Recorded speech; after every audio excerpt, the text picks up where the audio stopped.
Hello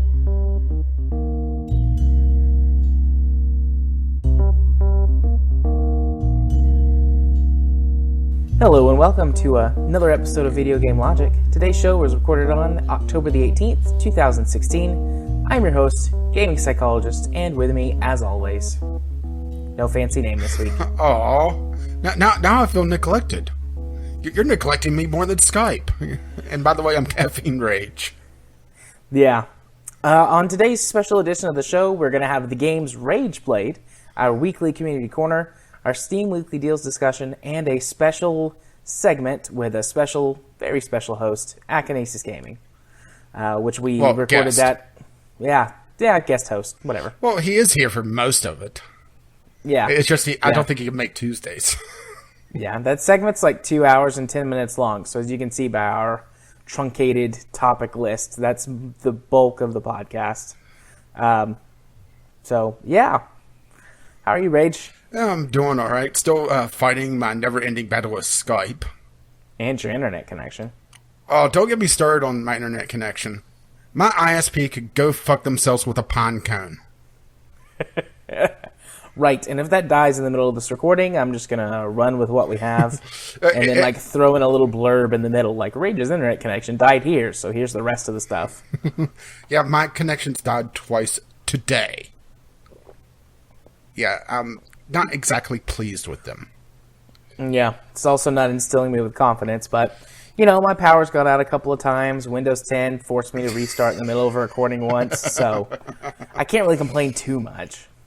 Yeah, and it's just been very frustrating. And the fun part is that you call customer support to complain.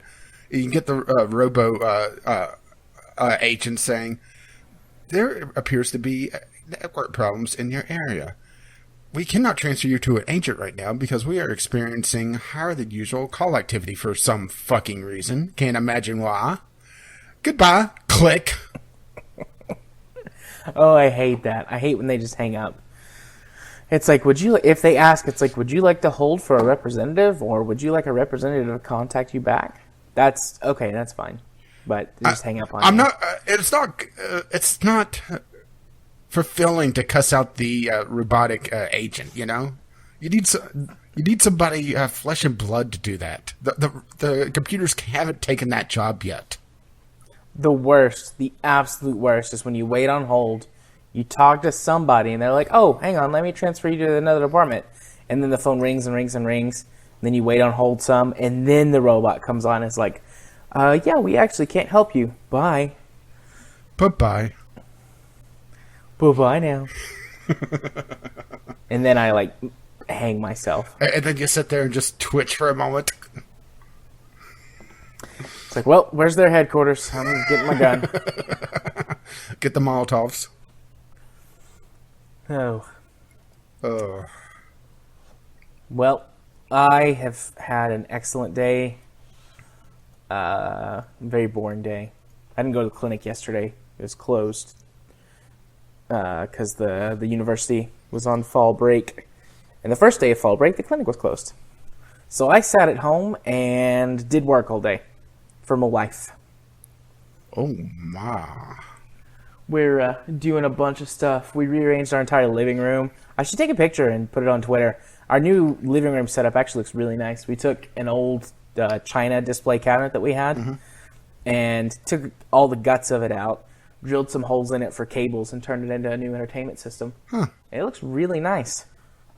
I'm quite proud of myself for the work I did on that.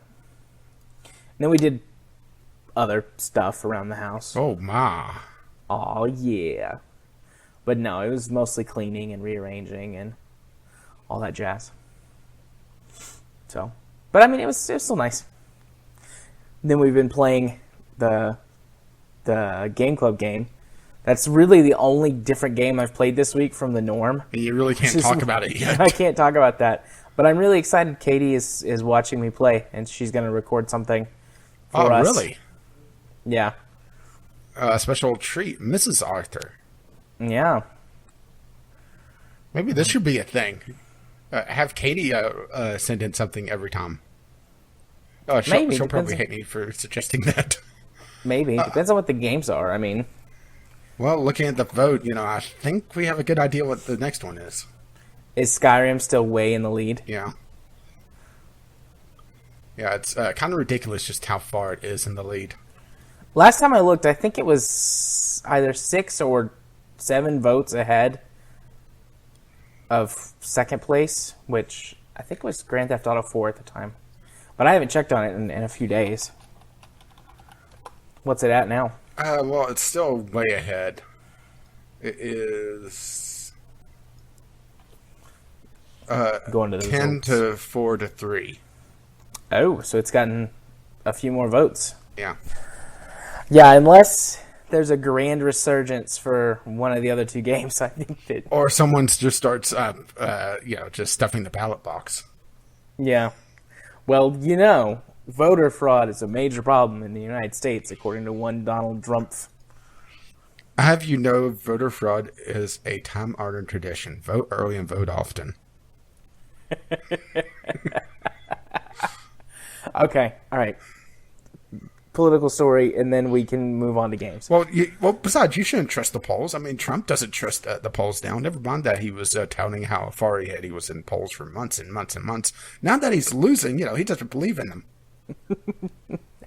So I was browsing r/politics today. Boy. As a new place for you to get banned? No. I'm on r/politics all the time. I rarely talk. I usually just read. It's one of those things. It's like r/politics is. Well, isn't r/politics turned into sort of like Hillary for president? Pretty much, yeah. Not but that r/politics. Really blame him. No, but r/politics in general has a pretty high liberal bias. So I don't have much to say there because usually anything I would say has already been said, and I'm just like, nah, I'm not going to add to the echo chamber. But I thought to myself, I should go check out some of the other political subreddits. Because for the last week, you went over to the Donald, didn't you? I did go over to the Donald just to see what was going on over there. Oh my gosh, that is an awful cesspit. It's all conspiracy theories, and one news article about Hillary, one of her campaign buses that apparently dumped waste improperly in Georgia. There must be 20 posts that are about that. And then the rest of it is don't trust the polls. Don't trust the polls. Oh. Don't trust them polls. And then there was one poll that showed that someone had posted that showed that Donald was winning by 4 points in Texas, and it was a Survey Monkey. It was a Survey Monkey survey where people were voting, and I was like, I don't know if that's the most accurate thing, to be honest. But I just had I like to challenge my beliefs pretty regularly. And I thought, the last few weeks I've not been really doing anything except, going on the... Getting banned from the Donald? I'd done that to make myself feel good one day. I created a throwaway account? A throwaway account and got it banned from r/the Donald. But anyways, I like to challenge my views pretty regularly. And I thought, I've just been kind of living in this... echo chamber, vacuum, whatever you want to call it, where my sole belief is Donald Trump is awful, he's going to lose. And, just to make sure that I'm not burying my head in the sand. Okay, let's go check out some other stuff. And no, he's pretty much crazy. Because even the conservative subreddit, r/conservatives, and then r/Republicans, and r/GOP are somewhere between, 50-50 to leaning anti-Trump. Not necessarily pro-Hillary, but anti-Trump. It's people are what's happening to my beloved Republican Party? What's going on? This is madness. This is the Donald. r/conservative was a little bit more pro-Donald than I guess I was expecting. But it still was there were plenty of people no, Donald Trump is crazy. This is awful. So it made me feel at least that we're not all on this crazy, I don't know, confirmation bias roller coaster. Lots of people are no, he's crazy, even conservatives. So felt better about myself. That was my politics for the day.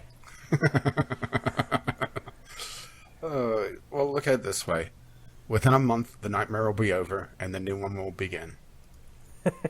Yeah. Awesome. Well, why don't you do something to relieve us of those nightmarish thoughts and tell us about the games you played this week? Yeah.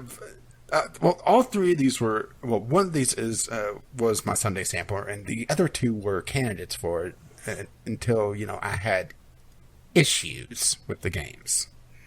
Right. So let's talk about what actually I did the video on first. Manuel Samuel, kind of a catchy name. Unfortunately, the title of the game is actually longer than the game itself, which was my primary complaint about it. Let's put it this way. Typically, whenever I do these videos, I'll usually playtest an hour to 2 hours. Mostly because I haven't had anything that really needed a lot more time than that yet. Nothing huge strategic games or anything like that. So, I did, I was at about 45 minutes. I decided to check the achievements. Yeah. I had most of the story achievements already. And I looked at the level select, and I had 2 levels left. It's like, ooh. Dang.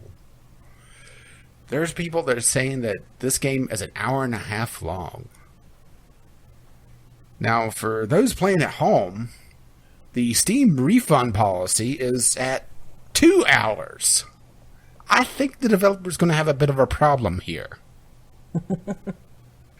And on top of this, there were some people complaining on the forums that anti-ghosting on their keyboards was actually preventing them from beating the game. Because, well, I should say what this game is. This is a YouTube bait game. Think of it as the bastard child of QWOP and an episode of a Telltale game. A more recent one, where you're playing a lot of mini games to progress the story, but not really a point and click. Something like Walking Dead-ish. Without the illusion of choice, I should add. And that's really what Manuel Samuel is. It wants to be a Telltale game and has all the little mini games while you're still having to do a bunch of stuff manually. Like, you're having to actually have your character breathe manually I was using my DualShock 4 controller by pressing the square button and then pressing the circle button every so often. And then you had to blink to keep the screen from just washing out, which was the X button. And, it's just, it's interesting, but the thing is that it's so short that they don't really do anything with it. You were about to say something earlier? Oh, I was going to say, I heard someone say that this was like QWOP on steroids, but you kind of just sort of answered. I preferred mine, Bastard Child of a episode of a Telltale game and QWOP.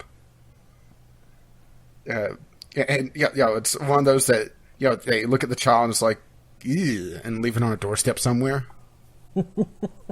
Okay. Because the humor in this game, I've realized humor is subjective, and I'm old. And, well, I should say ancient by internet terms. And I played through much of the story. I did not laugh once. I did not chuckle once. I groaned several times. A lot of the humor in this game revolves around hashtags, hashtag broken jawbone whenever your character gets a bottle of, what was that, broccoli juice or some hippie vegan bullshit smashed in his face because he was ignoring his soon-to-be ex-girlfriend. I did like the narrator. It had sort of a Stanley Parable-ish quality about him. Only, except, the actually having humor. But that's beside the point. And then there's death, because you die pretty much immediately in the story, and that's why you're having to do everything manually. That's the curse that death has put upon you to try to basically screw you over and get you to die again. And for some reason, they made death a skater douchebag. Yeah, I can see that in the screenshots. And he's constantly trying to do kickflips. And right, for some reason, cool. The humor for death, I'm not sure if you've ever had a friend like this, but a friend that thought to be funny, he needed a catchphrase, so he thought it was something very obnoxious and was saying it constantly, trying to make it funny. Oh, sadly, yes. I've had friends like that. That's what Death's humor is all about. He's constantly saying, "Oh, Theses. You're the lord of the underworld. Say shit, you insufferable douchebag." Oh, wow. That's awful. That's so The bad. only character I liked was War, mostly because she absolutely hated death. Oh. But yeah, the humor is not particularly great. The game is short as hell, to the point, well, if you pardon the pun there. It's so short that you can actually beat the game and then refund it. Not that I'm suggesting that, because I think it's kind of a waste of your time to play this game. And there's a couple times that they really zoom in that on the art that you could see where they isn't exactly the highest quality art. Not to say that the game's ugly. I mean, it definitely has its distinctive art style, but don't zoom in on low resolution art. It makes things look fuzzy. Yeah. So, in other words, yeah, it may be a shock to you, but I don't recommend this game. It does not sound like it. Trying to think of anything else that really pissed me off about it. And I'm kind of coming up blank, especially if you don't have a controller.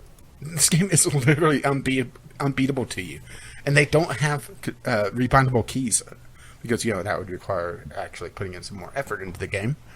So if you're having a problem with anti-ghosting on your keyboard, which, is kind of a common thing, actually, because you would, if I recall correctly, the problem was you were having to hit A, Z, and S at the same time or something like that.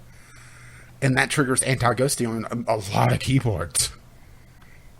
A, Z, and S. Okay. Because they're all together there like that. I know it was A and Z, but it was something else right in that little area. And that triggers anti-ghosting. Which, if you don't know, anti-ghosting is a thing on keyboards to make it so that if you're pressing down a lot of keys that are right adjacent to one another, the computer's like, well, he's not intending to do that, is he? No, ignore that. So yeah, it's literally unbeatable. Oh, right. What a mess. Speaking of what a mess, let's move on to my second game, Clockwork. Excellent segue, sir. That you just completely ruined. Always. Tell me about Clockwork. This is why we can't have nice things. This was actually a promising game when I started off with it. And then the tutorial prompt started up. This is a sort of a stealth. This is a puzzle platformer. Sorry, the other one is a little bit of stealth. This is a puzzle platformer that does not have X input on it. So whenever it was telling me to press a button, it was telling me to push button 0 on my controller. Oh, wonderful. Yeah. And which button is button 0? Oh, that was the fun part of trying to figure that one out. And just to make sure, I've used both my DualShock controller, and I even broke out my old, rather worn 360 pad, just to make sure that it wasn't something with DS for Windows that was causing some problems. Nope. It is a puzzle game that you have no idea what the fucking buttons are. And when I got to the point where it said, press button 3 to activate this ability, then button 2 to... It's, fuck it. No.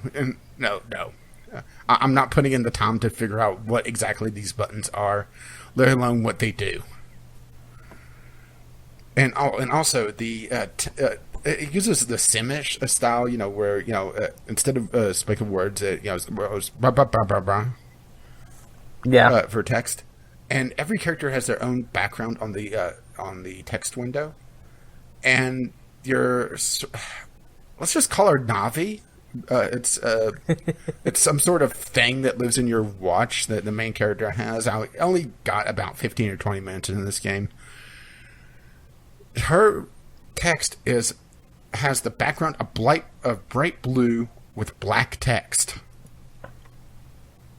on a text window.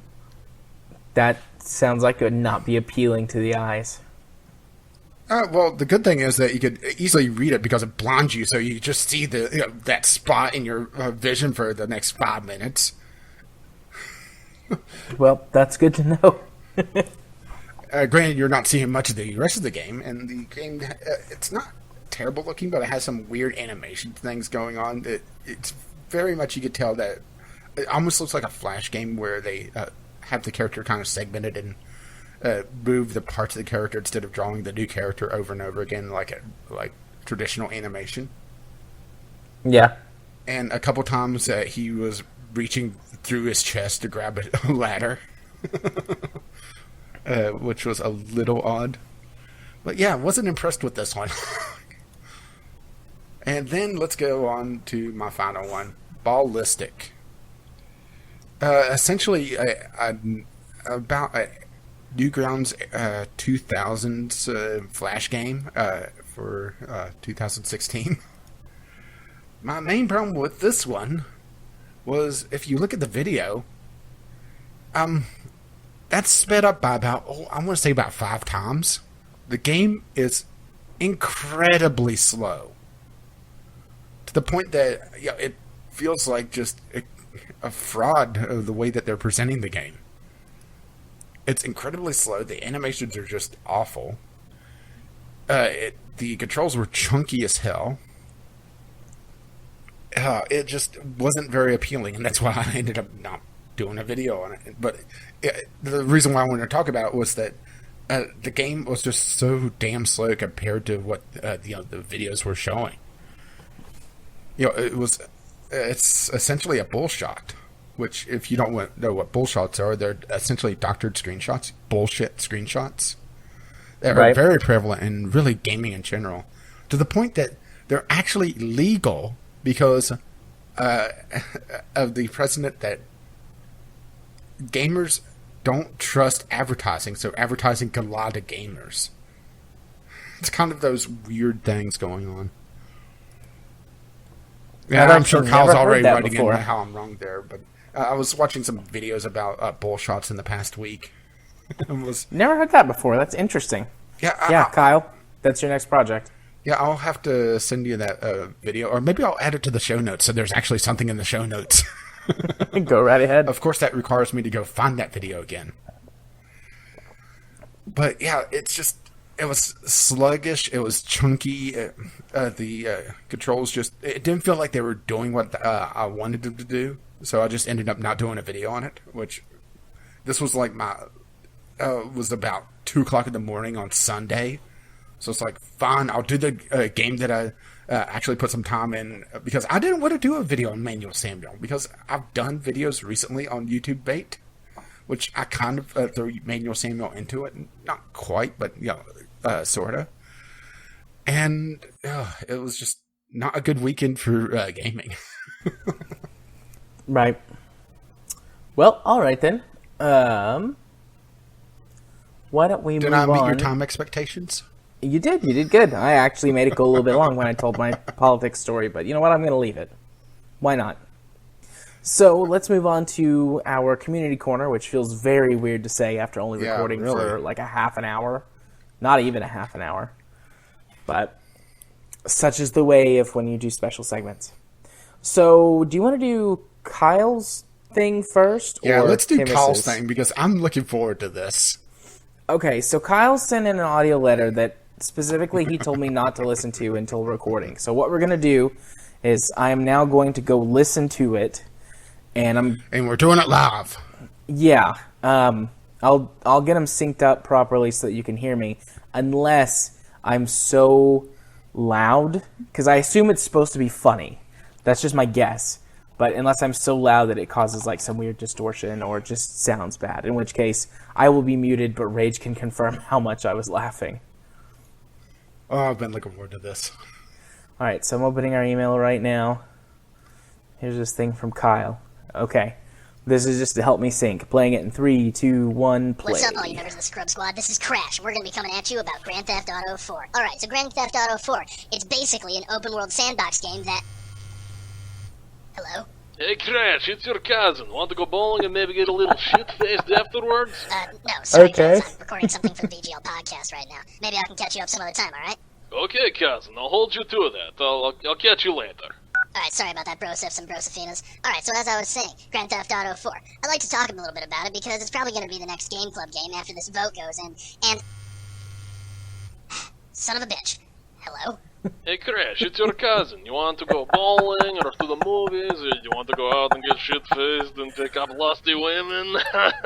Okay, look, dude, this takes a lot longer than I think you think it does to record one of these, so... Listen, I will call you when I have time, okay? Okay? Wait, is that okay? Yeah, okay, I guess that's okay. Anyways, I'll talk to you later, cousin. Maybe some other time we'll do something. Anyway, so as I was saying, Grand Theft Auto 4, it's a really good game with actually a pretty engaging story. It's pretty long, and you meet some really good characters along the way. I personally like Brucey quite a bit.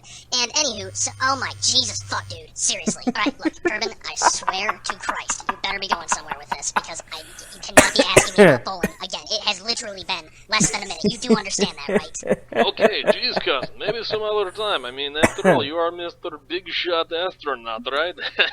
Going up into space, doing all the research, yeah, you know what it is. Alright, I'll talk to you later. So Grand Theft Auto 4 is a really good game. It's got a lot of good guns and a lot of really cool story beats, and it has a really nice Eastern European story. It only has one major drawback that I can think of, and that major drawback is... Is it done? I mean, I'm not kidding, guys. I might lose my shit if he calls again. I'm not kidding. Okay, so Grand Theft Auto 4 is definitely what we should be picking for the Game Club, because it's going to be the game that you're going to get the most enjoyment out of. Now, you're going to need about the 2 weeks in order to play it, and oh my god, are you kidding me? Okay, what, dude? What do you actually want? Hey, Crash, I was just wondering, were you going to be sitting in something this week? Hello? Crash?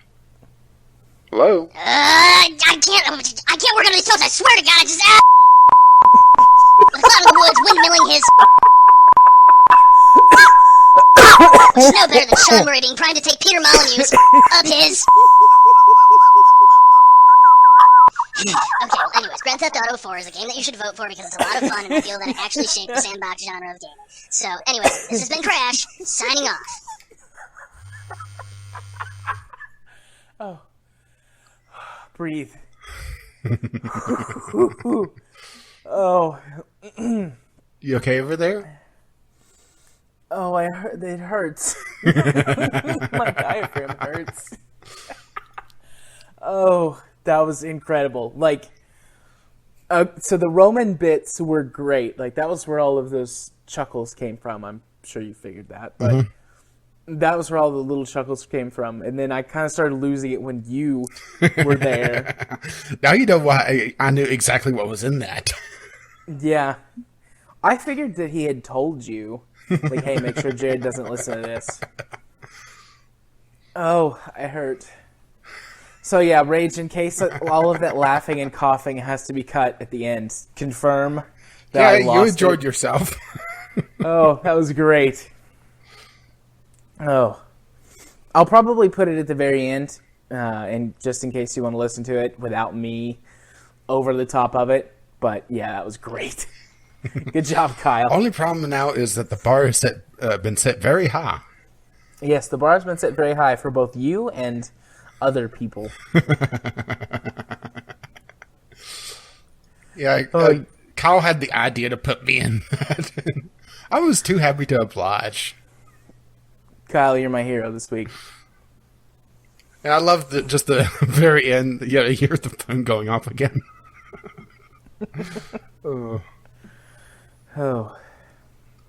Okay.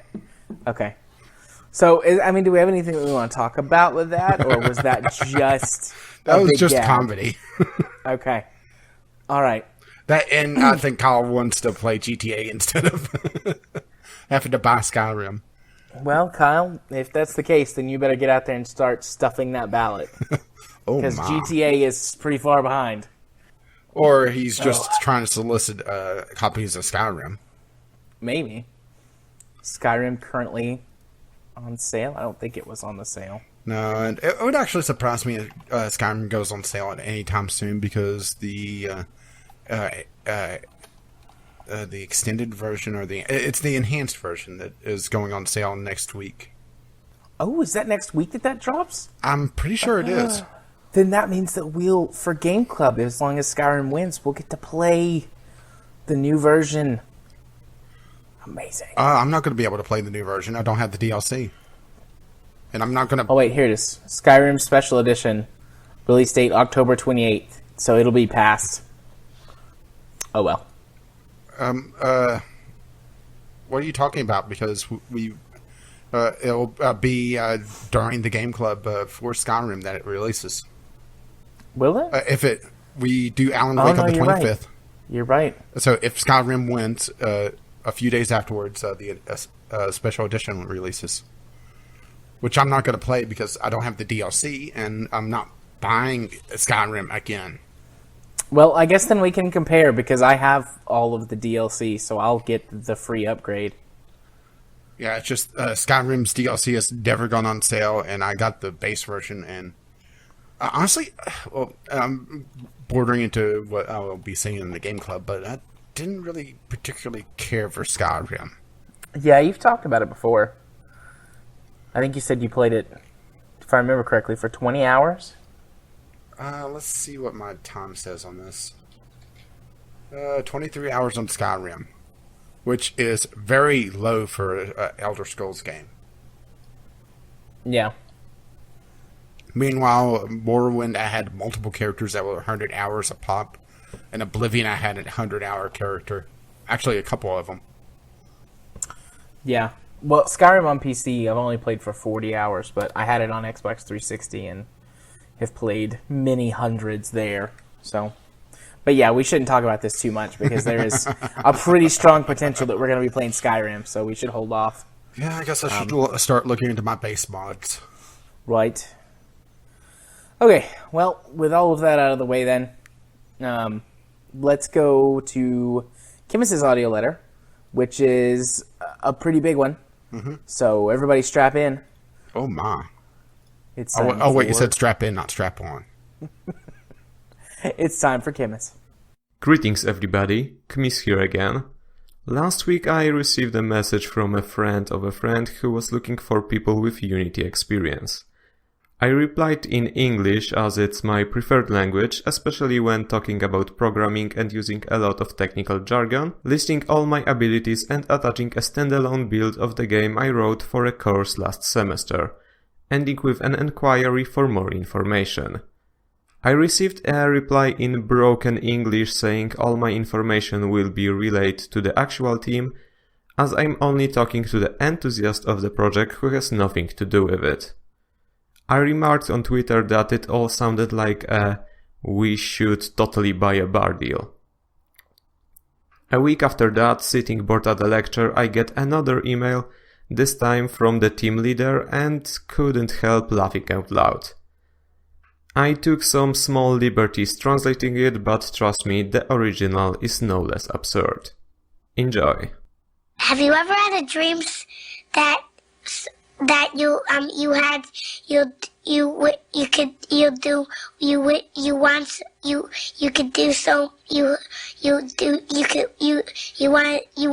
him to do you so much you could do anything?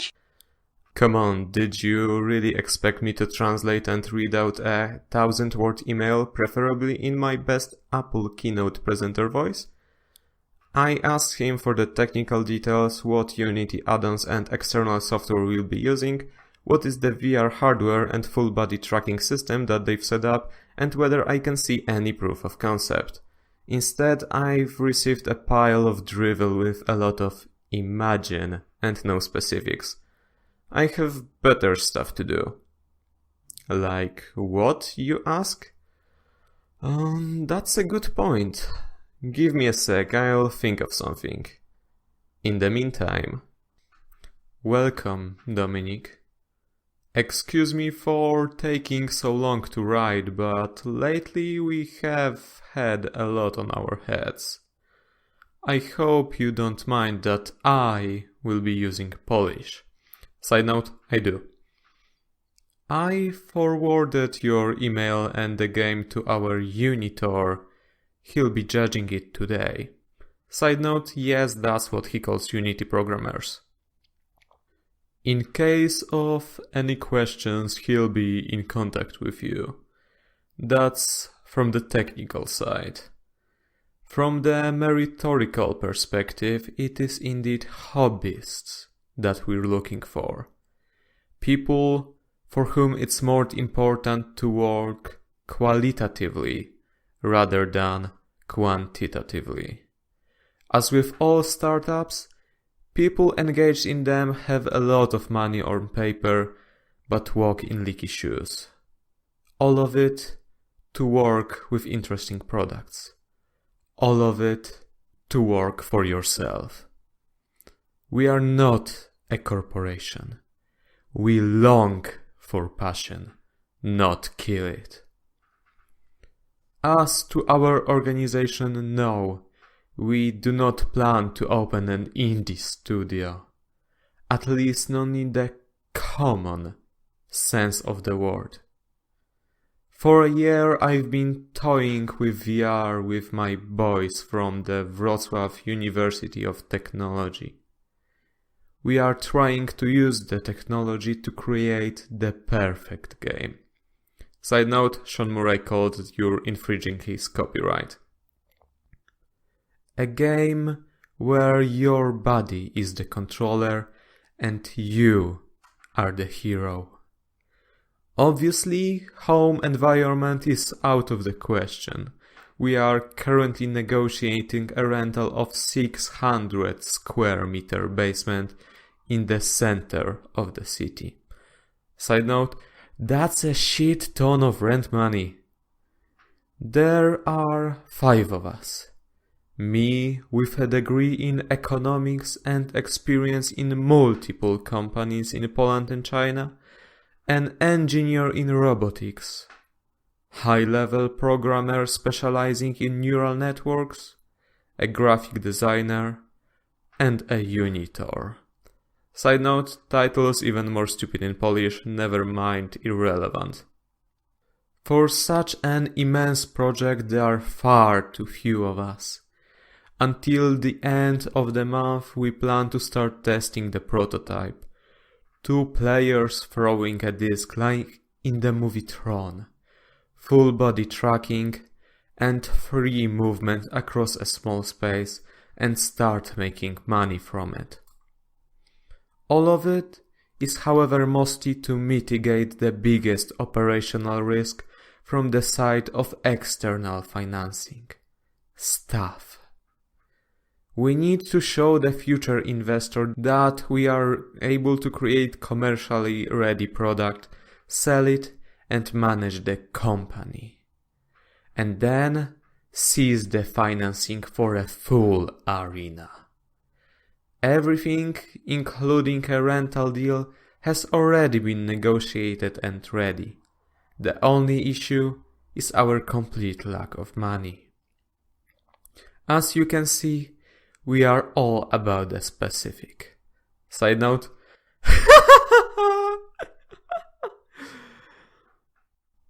Now is the time to act. Right now we're gathering people through acquaintances. You're pretty much the first person I'm writing to. Once my boys process the photo session into a promo poster, we're casting the wider net for those with Unity experience. Every candidate will be responsible for creating part of the prototype. Side note, do the job for us, maybe we'll hire you later.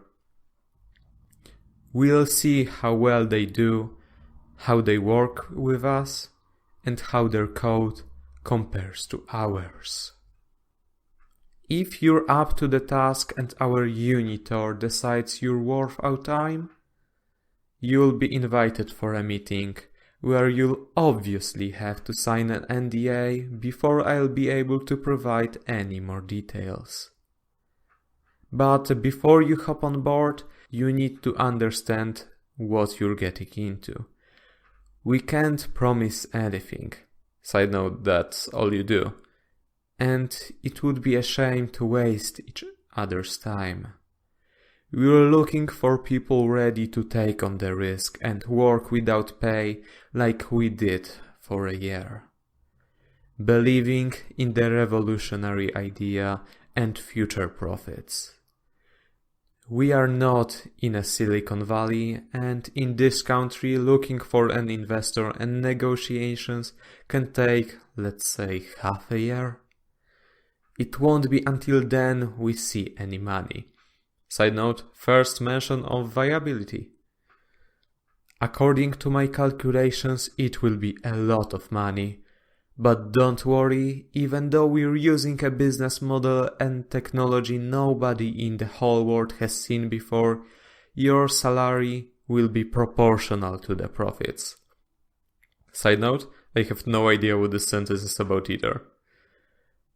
Like all startups, you have to risk everything to win everything. Additionally, there is the motivational factor. After Wrocław, we are planning to expand our arenas further, across whole Poland. Where else, time will tell. Obviously, after receiving the financing, we can delegate all work to an external studio. That would be way easier and more reliable. But we see our company as our own, well put together team. We want to be independent and flexible. Start working right now and we'll destroy any competition. Another thing is time.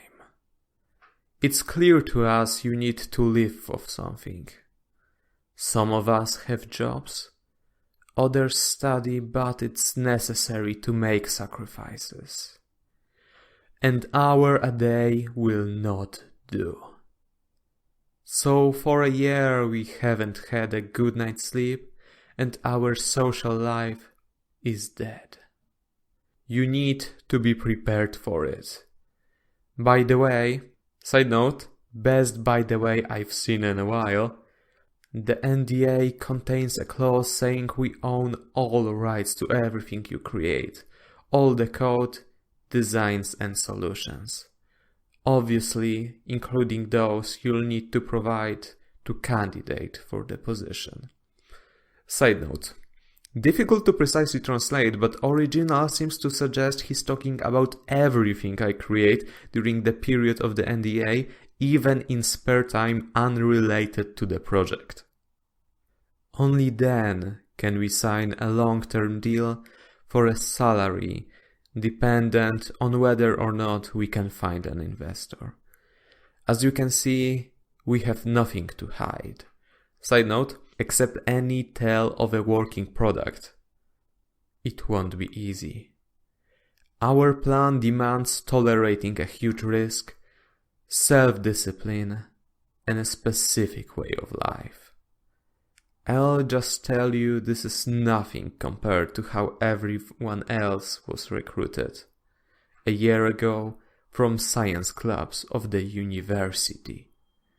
Back then, I only had market research, an idea, and 10,000 euro of capital.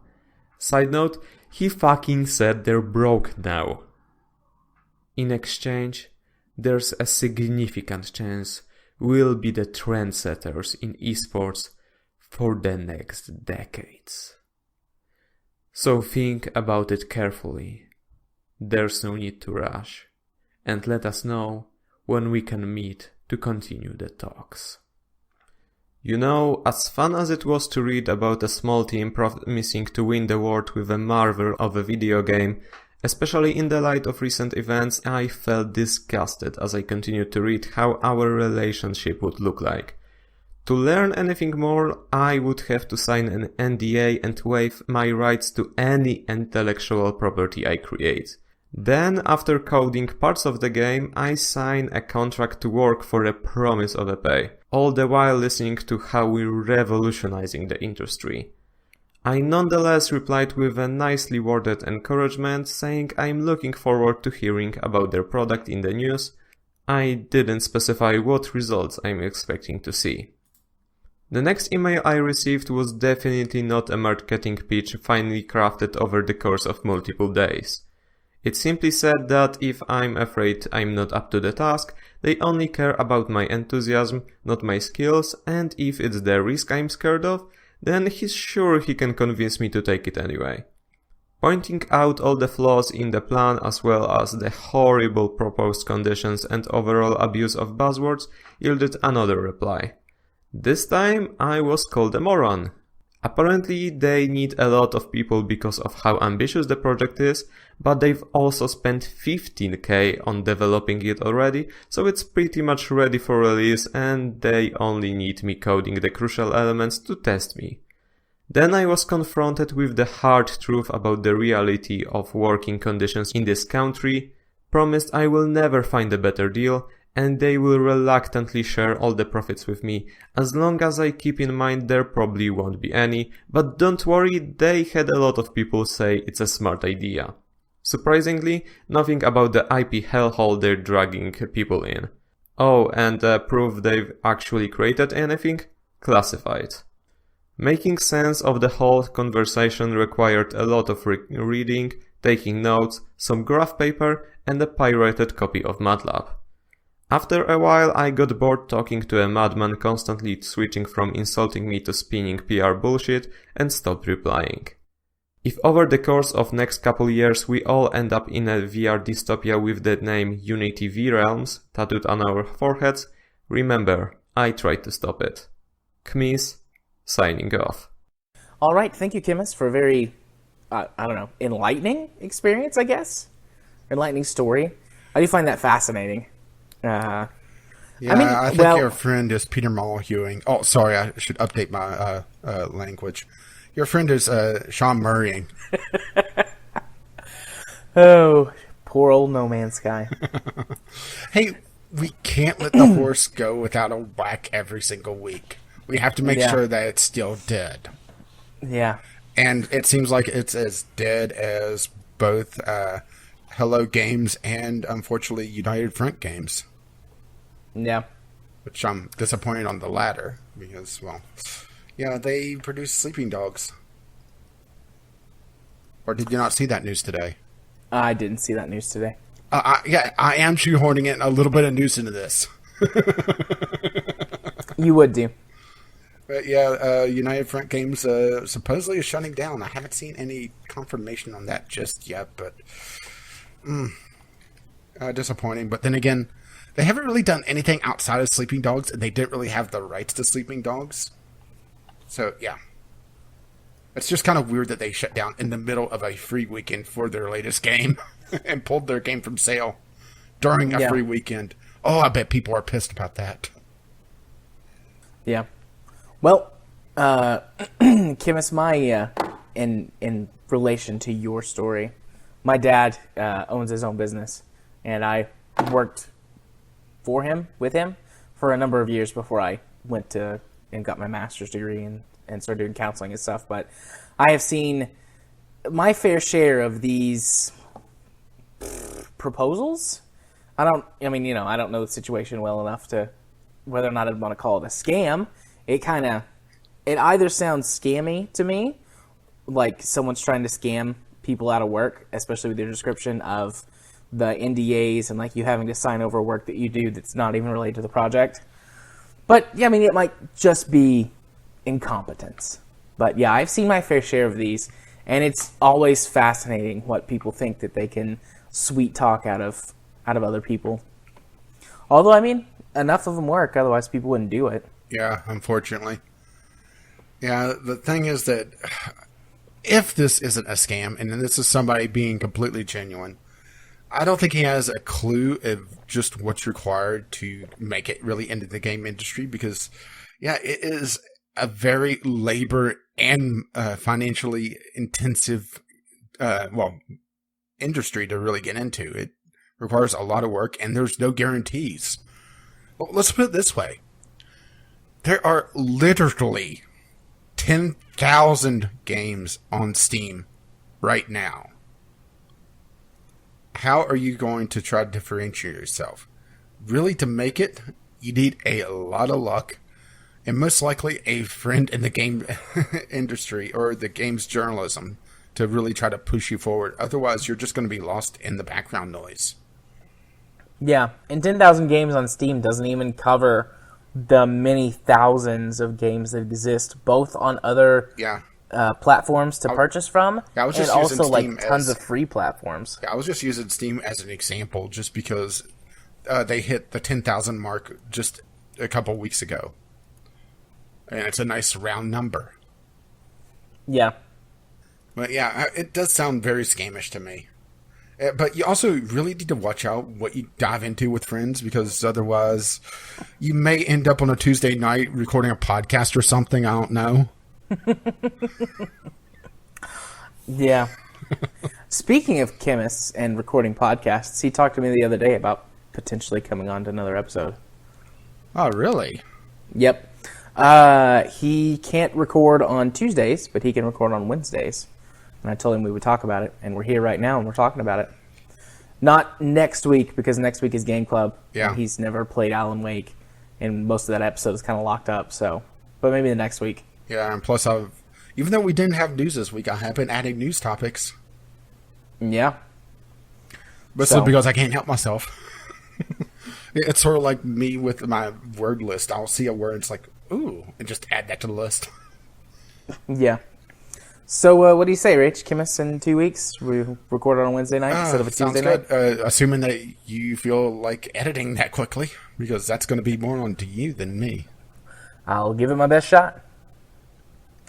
But yeah, Chemist, I'll send you a Google Calendar invite and make sure that I understood you correctly, because talking about time zones can be difficult at Yeah. best. Yeah, we kind of learned that this week. Yeah. But I for one blame Jared for that. Okay, and I partly blame Google. I think Google sent out your first invite that had the wrong time on it.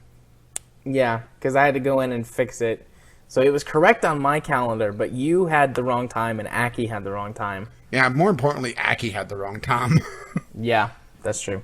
But we got it all sorted out, as you guys will hear soon enough. Obviously. So, yeah. I mean, this is back to kind of Chemist's letter, kind of wrapping it up. I mean, this is all fascinating. I find it really interesting. And I think it is a good sign that someone contacted you, even if it was kind of either, a scam or just people with the wrong idea, like the wrong business ideas. But, I mean, that's a good sign. You're still in college, working on all this stuff. You talked to me yesterday, or maybe it was the day before, about a new game that you're working on developing in Unity. So, I mean, hey, some attention means that you're doing something right. Or something wrong. But I'm going to choose to believe that it's something right because I like you. I just had a thought. I had a thought, and I need to share this thought. Okay. What if his friend is a contact from Squad? That would be interesting. I couldn't help myself. What can I say? Well, all right. With that out of the way, how about our tweets for the week? Okay, tweets. Well, first of all, we have the question of the week, which was, as soon as I scroll down to it, this was kind of a meta thing, just because wanted to have something different for once. What do you prefer for the podcast? More topics with less time spent on them, or fewer topics with more in-depth talks? Since we kind of had our chock full of topics episode last week. Yeah. Let's see, Chemist. More topics, longer discussion. 24-hour episodes every day. Never stop recording. Feed our hunger. Let us watch your life. Well. And Groove, only 24 hours? We need 24/7. Never stop listening. So, yeah, there was some helpful feedback. I don't think you guys want to watch my life. I deal with a lot of very sad, depressing things. Plus, I imagine there'd be a lot of snoring on the podcast. Yeah. Particularly because we don't have the same sleep cycle. So while you're doing something interesting, you'll just hear me in the background. Speaking of snoring, last week or not last week, when we were recording with Aki on Friday, Katie was snoring so loud in the bedroom that some of it got picked up on the mic. I noticed it in post because I could see all the little waveforms, and I was like, "What is that?" So I went and I listened to it, and I was like, "That's snoring." Well, that will make Aki feel very popular. Well, I mean, she was gonna sleep anyways. But yeah, there'd be a lot of snoring. Okay, tweets. I had to kind of trim things down because things got a little crazy in a particular discussion. Chemist responding to the Game Club poll. GTA 4, the game Steam tells me I have played for an hour, but all it was the launcher crashing. That doesn't sound promising, does it? Nope. I think I know where he voted. He voted for WildStar. And probably also Skyrim. Kyle, I don't own Skyrim, which sparked an absolutely huge discussion, which I had to trim down. Basically skipped all of it because it was mostly just people going back and forth saying, you should buy Skyrim. And personally, I think he's just trying to solicit copies of Skyrim and have people send it to him. But yeah, Chemist Groove and himself just went into this long spiel about Skyrim. Oh, which in the midst of it, Chemist and Groove almost had a VGL con. But then decided that was too far to walk. There you go. Laziness. I approve. And then left stick down on Jared playing Alan Wake. Still one of my favorite games. Yep. Which, did I say this when we were recording, or was it when we were pre-recording? About Katie? I'm not sure. Well, I'll say it again, and if I said it before, then it'll just be on here double. But Katie is watching me play Alan Wake. Oh, yeah, you said that in the beginning. But go ahead. Since you've already started it. Yes, Katie's watching me play Alan Wake, and is going to be sending in some audio content for it. I'm going to help her record that next week. Yeah, which I'm Obviously looking forward before to. Recording. Well, let's have her do it live. I don't think I could convince her to do that. I don't know, maybe. She did mention, she's like, because, we talk while we play the games. And she's like, maybe we should just, record us doing this some. And I was like, are you serious? Because that's how you get me to buy lots of audio equipment. Please, I could only be so erect. I told her, I said, if you're serious about this, we can talk about it, and I'll set up something with what I've got and give it a test run. And if it's something that works for us, I absolutely will buy audio equipment. And then suddenly things get weird. You have no idea. Yeah, so that was all the tweets. If you wish to tweet us, you could do so at VGL Podcast on Twitter, or if you wish to send us emails, which you don't have to put as much production time into it as Kyle did. Chemist's audio letter is still very valid, or you don't even have to send them as audio. You can send text letters. We will stumble and mispronounce words in all your text letters. And you do that at VGLpodcast@gmail.com. Yep. I think I'm going to twist an arm. Groove, I want you to send us a letter this time. Twisting an arm. Step it up, buddy. Well, see, right. Here's the problem: is that Groove's sending a letter that that might be a little bit closer to dumb labor than what he's willing to do. Make it an intellectual letter. Pick an intellectual topic. And for those who don't know what I'm talking about, Groove was in my RimWorld Let's Play, and he was a character that refused to do dumb labor, and Groove took that and ran with it. Yep. All right, well, let's move on to our Steam Weekly Deal recommendations. We each have, I have 2 games. I technically have 2. You have 2 suggestions, yes. Rage, what's your first one? I could hear the judgment on you. My first one is the Ultrabundle, which is most of the. Actually, I think it's all the games from Puppy Dog Games. Puppy Dog Games is a retro-inspired game developer. And this is a bundle that has 4 games in it with 2 pieces of DLC for one of their games.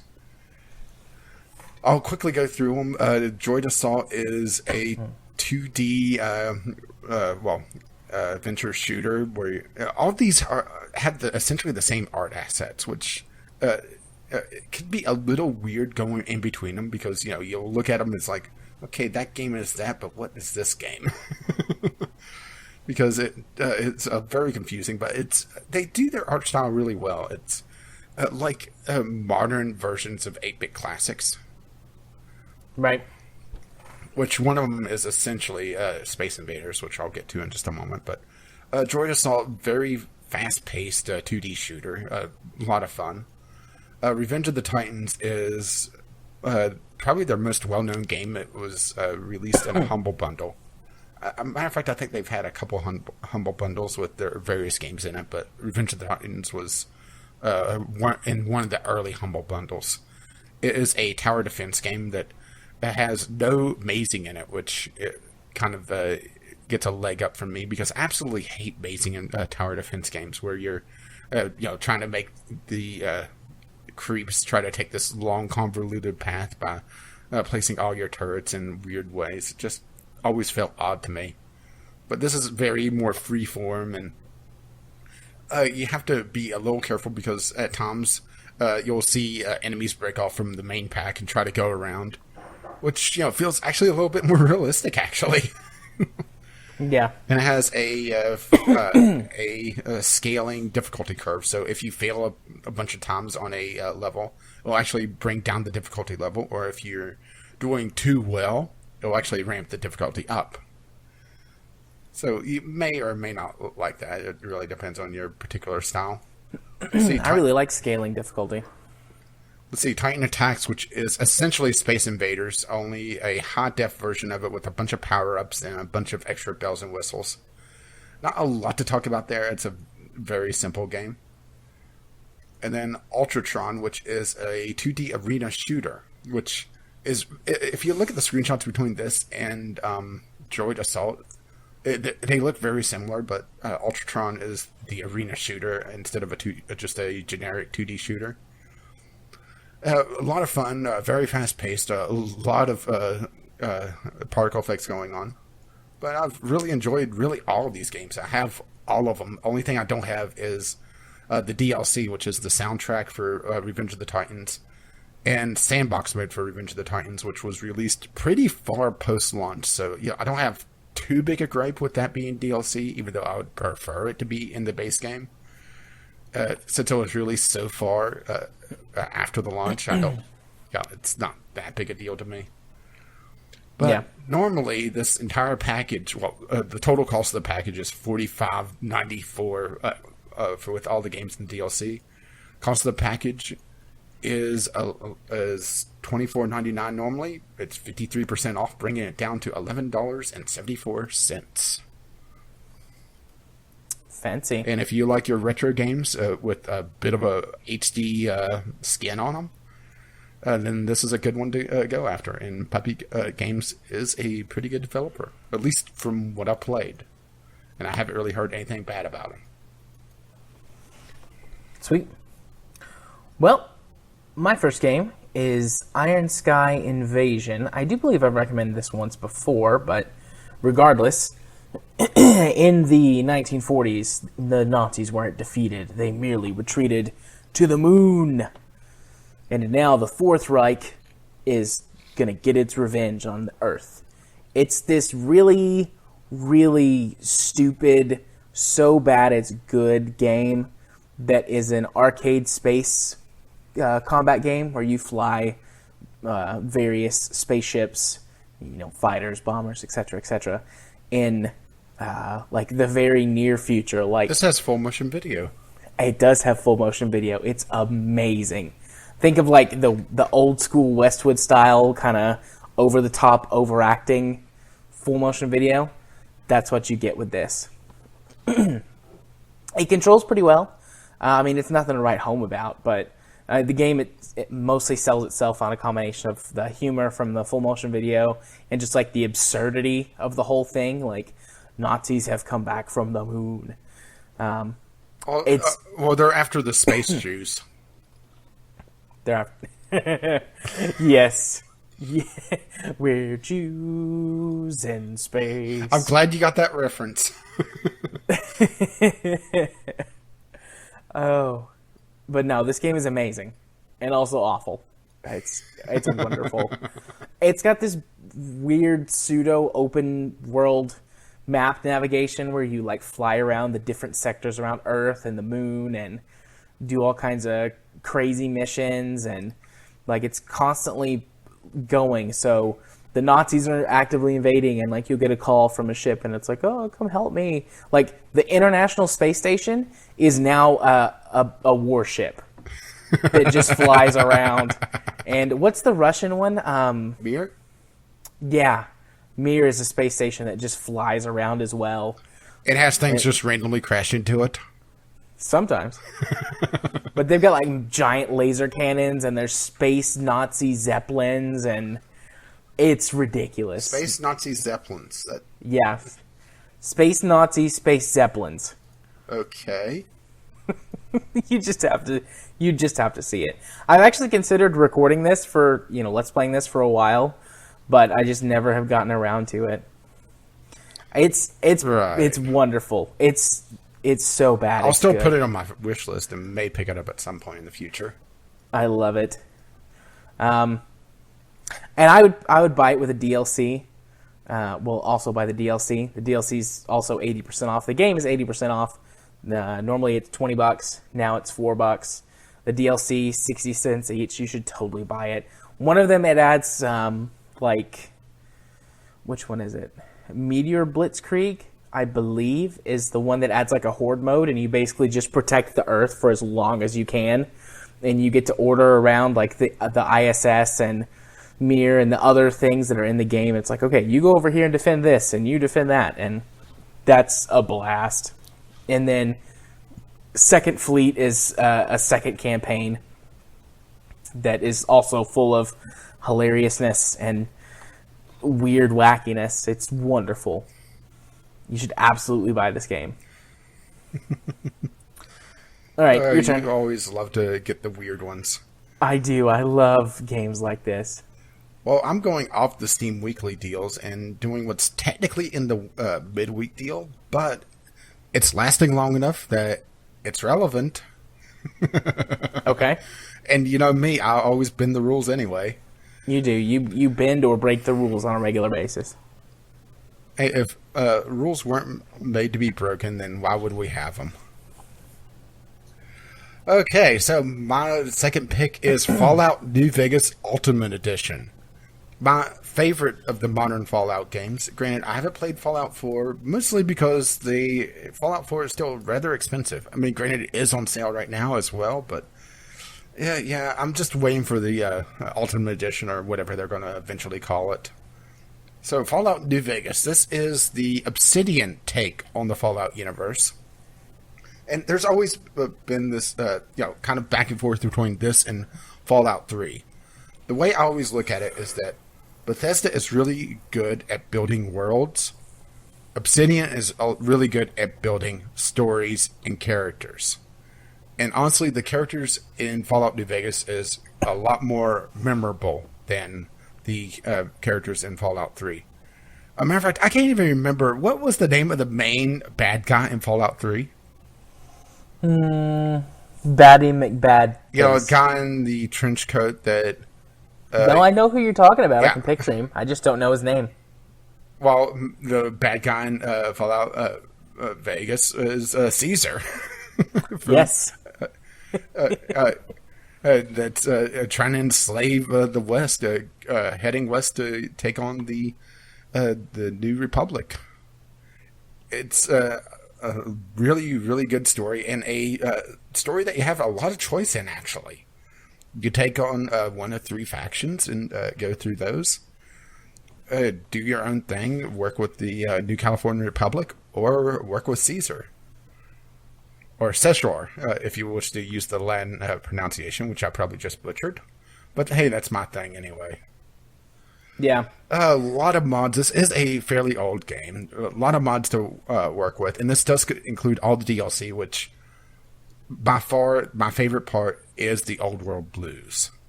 It's very Aperture Science-esque.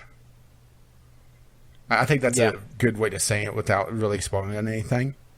Well, that and the phrase hand penises.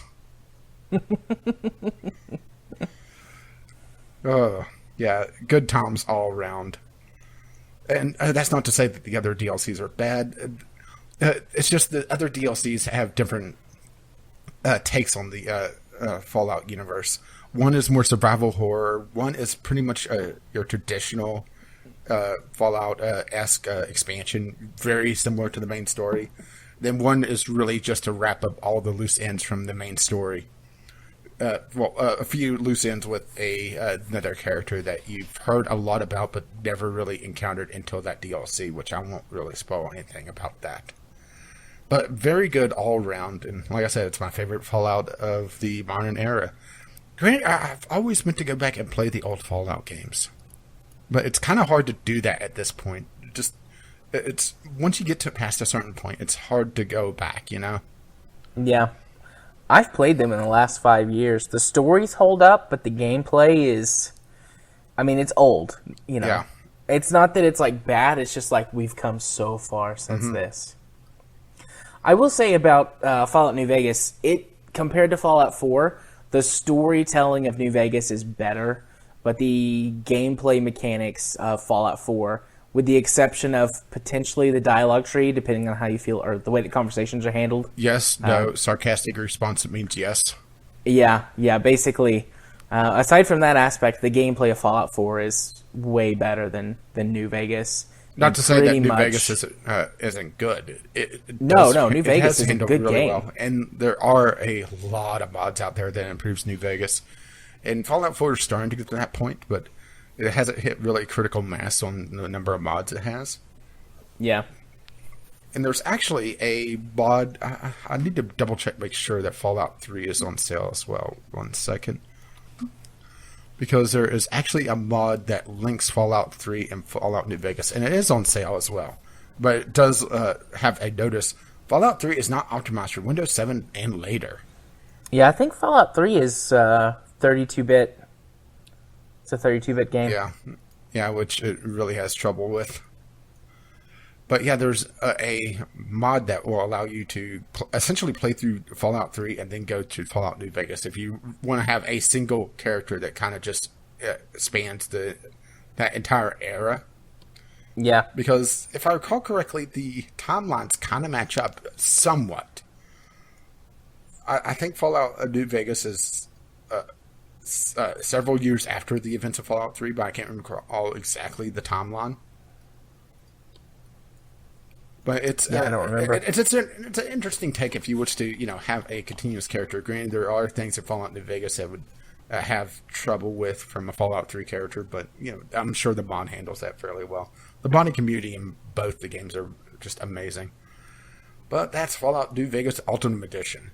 Oh, and this does have also all the pre-order DLC that was pre-order stuff that was eventually put in DLCs and all that sort of thing. So you do have essentially the entire package. It is normally only $20, $19.99.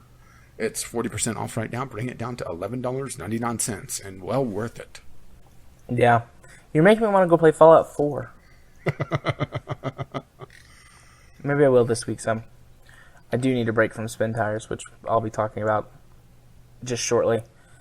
Well, Fallout 4 is $30 right now. I'm just not convinced about it just yet. I want to wait till all the DLC is out and for the Game of the Year edition, essentially.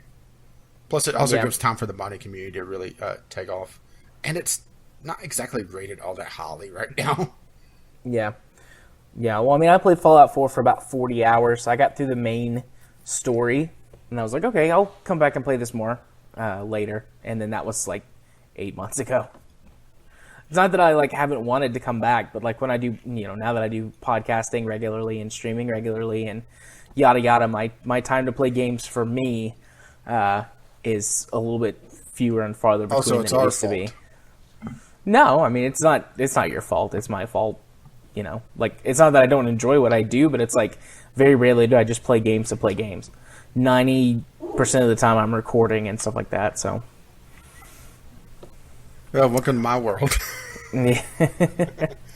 But anyways, okay. Well, my second game is Train Fever. I've talked about Train Fever like 5,500 million billion times. The next game, Transport Fever, is coming out very soon. But if you don't want to play the new one just yet, if you want to focus more on trains and automobiles only, Train Fever is there for you. It is normally $30. It's currently $6. And I'm trying to think about what I can say in just a couple minutes that I haven't already said on many episodes of old. It's probably one of the best, most realistic train sim games that I've played without being like too crazy. It walks the line between, okay, this game is way too sim heavy and this game is way too arcadey. It feels very much like the classic Sid Meier's Railroad games with just modern, updated graphics. The economy system works great. It's pretty stable. It does have some issues with AMD cards. I noticed some problems when I went from my GTX 750 to my RX 480, but a couple of driver updates and some optimization on my settings, and I got things working just fine. I've played this game for 70 hours, give or take. Wow, expected 700. Well, I'm pretty good at the game, so I don't have to like restart all the time. I've got 2 games going, one on the European side and one on the US side, and both of them are, I really have to screw up to actually lose. But transport cargo. Passengers, don't ignore your passengers, but cargo's where you make all your money. In Train It's Fever. like real life nowadays. Yep, or at least in pretty the much. United States. Yeah. Yeah, No, I think the train industry, if you buy a ticket from them to ride the train, they are rather resentful of you. It's like, we could use that space for cargo. What are you doing? Go fly an airplane. or drive a car. Okay, well, that does it for our Steam weekly deal recommendations. Yeah, and if you wish to see the master list, which I still need to update, I'm way behind on that. You could see that in our Steam Curator, which is a follow in our Steam group, which is steamcommunity.com/group/VGL podcast. We'll get that updated eventually. I've kind of been holding off on it just because I know that the moment I go through and do the last month or 2 months of episodes, that update that we talked about to the Steam Curator will hit, and I'll have to redo a good chunk of what I've already just done. So that's kind of why I've been holding off.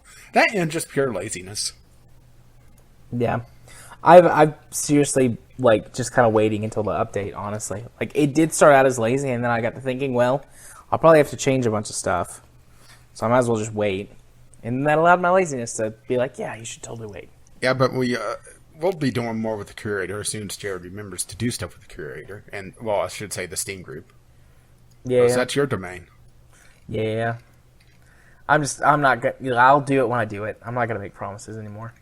Something always comes up. In the background, you just hear snoring. All right. Well, let's. I almost forgot to make the transition into the pre-recorded portion. Professional podcasting, everyone. Professional podcasting. Absolutely. Coming up now, you're going to hear the pre-recorded portion of the podcast where we had Akinesis Gaming on as our guest. We did a little pre-roll at the beginning, so I will let me, from a few days ago, take over for the next 2-ish hours, and we'll see you in the present after that's over. Hello and welcome to a special segment of the Video Game Logic podcast, which was recorded on October the 14th, 2016. We have with us our special guest, which will of course be mentioned in the intro to the show, Akinesis Gaming. Welcome on to Video Game Logic podcast. How are you, sir? Very well, thank you for having me. Very excited, very nervous at the same time. Yes, thank you for coming on. We've got a couple of topics planned, and then we're just going to meander for the next hour or so, because we kind of blew away probably half of the 2 hours that you said that you had when we started, just, going on at the beginning. But we do intend to talk about KSP. We will give you some time at the end where that you can plug your stuff mercilessly on our show. Yes, And, you will be shilling. Yeah, we'll see where we go between here and there. So, welcome to the show. Thank you. I got it in one go, by the way, Rage. So, screw you. I thought I'd play a little bit. I was going to interrupt, but I thought, no, don't get cocky at this stage of the podcast. I don't know how you guys operate yet. I mean, you could interrupt. We interrupt each other all the time. I used to rag on Biff and Nos for that, and then I started doing this, and I was like, oh, it just kind of happens. You kind of have to sometimes. Well, the thing is that we're not in the same location, so we can't do visual cues to talk or not talk. Well, technically we could if we both had webcams, but that's beside the point. That's actually a very fine art. The queuing. Recognizing What the is? queuing. The queuing. Oh. You mean visual, audio, or both? Well, both. I mean, visual's easier, of course, but the audio stuff. People can recognize it, but yeah, you need to be together for a very long time, I think. Well, Rage, you and I have been a couple for over a year now. Yeah, we've been and podcasting for about 8 months. Yeah, the podcast hasn't quite hit its 1 year anniversary, which we did kind of screw that up, and we got our 1 year anniversary right around Christmas time. That means we're only going to get one gift. But you are a beautiful couple, though. You work very well together. Thank you, Aki. That's okay. Aw. How You much- don't need to suck up. You're already on the show.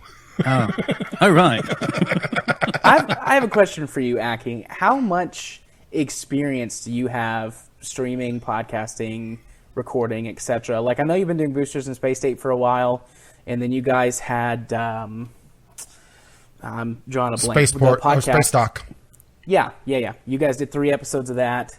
So Yeah, that was yes. Million Lights. Have. Thanks. Yeah, that was a really nice. Well, we've only just crossed our 1 year anniversary in Boosting the Space Tape. I say just, it was July that we did that. And Well, I you've also started- had a bit of a break between them. Sorry. Well, we've had a lot of breaks, yeah, because I decided to move to the other hemisphere of the planet, which took a chunk of time out. Then I've just had a kid, which taken another chunk of time out. Keep taking. It's only my fault, by the way, because if you notice, if I'm not there, then the podcast doesn't record. So Well, it's because you edit the thing. well, yeah, but if there's a break in the podcast, it's my fault because if the others go away, we carry on anyway because we're mean like that. But if I take a break, everyone's like, "No, we're not doing that editing stuff. That's silly. We're not that stupid." So the podcast just stops. Yeah. So yeah, I'm the only one who does any editing on our show. I totally understand that. I edit all the episodes, even the episode that our B team did, Kyle and Chemist, that we've got held in reserve. I had to edit that too. it's a very lonely place, editing.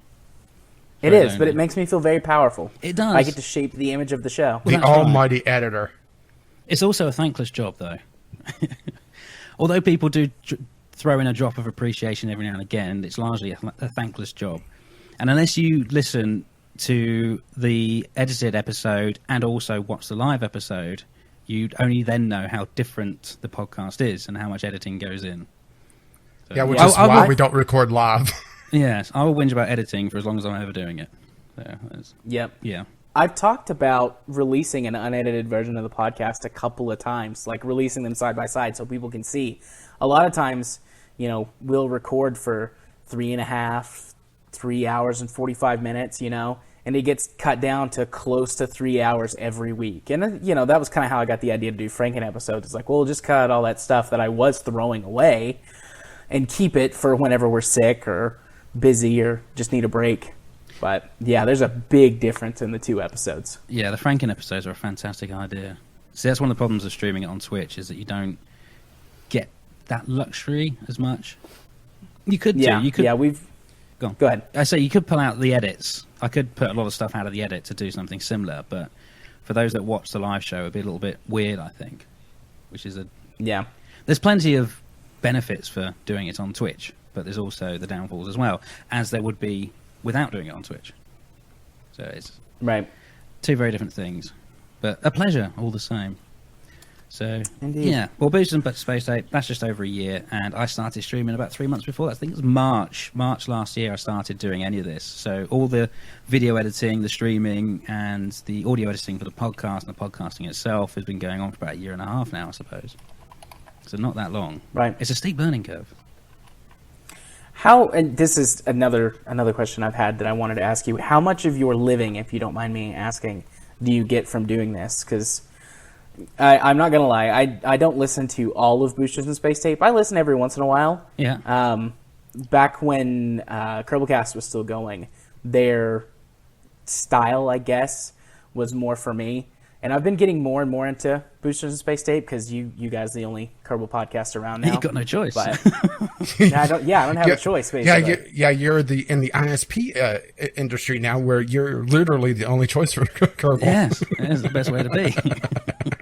So and I should say that I usually catch either most of the show live or all of it, and then I just don't download the podcast because I kind of already listened to it. Well, you already listened to it, yeah. So you know what's going to happen.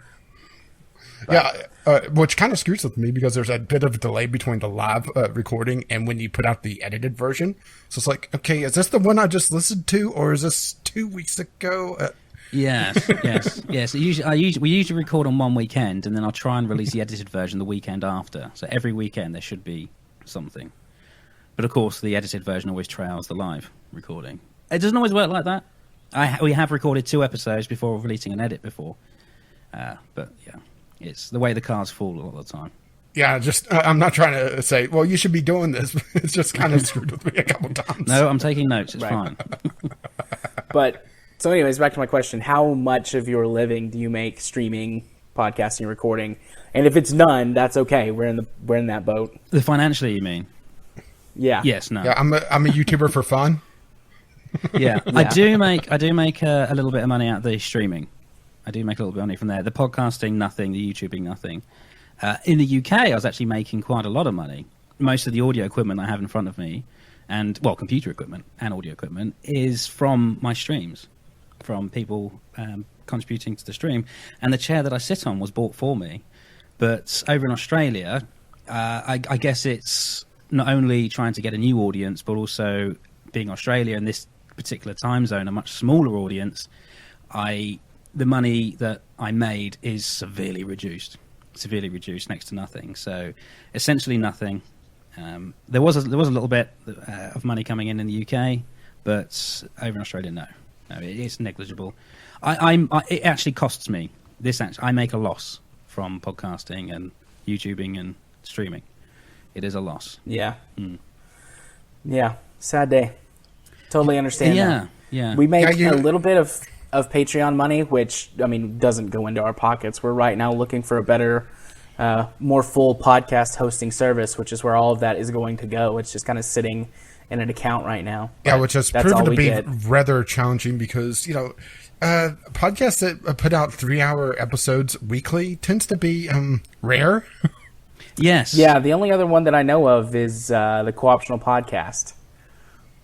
Yes, I'm sure there's a couple others, but you're the only one I know of that does it weekly, with so much content as well. The amount of content. And we kind of smash every single data plan for these podcast hosts, even mixing down to mono and doing 64 bits on the audio stream. It's just the file size is absolutely huge when you have or monthly content.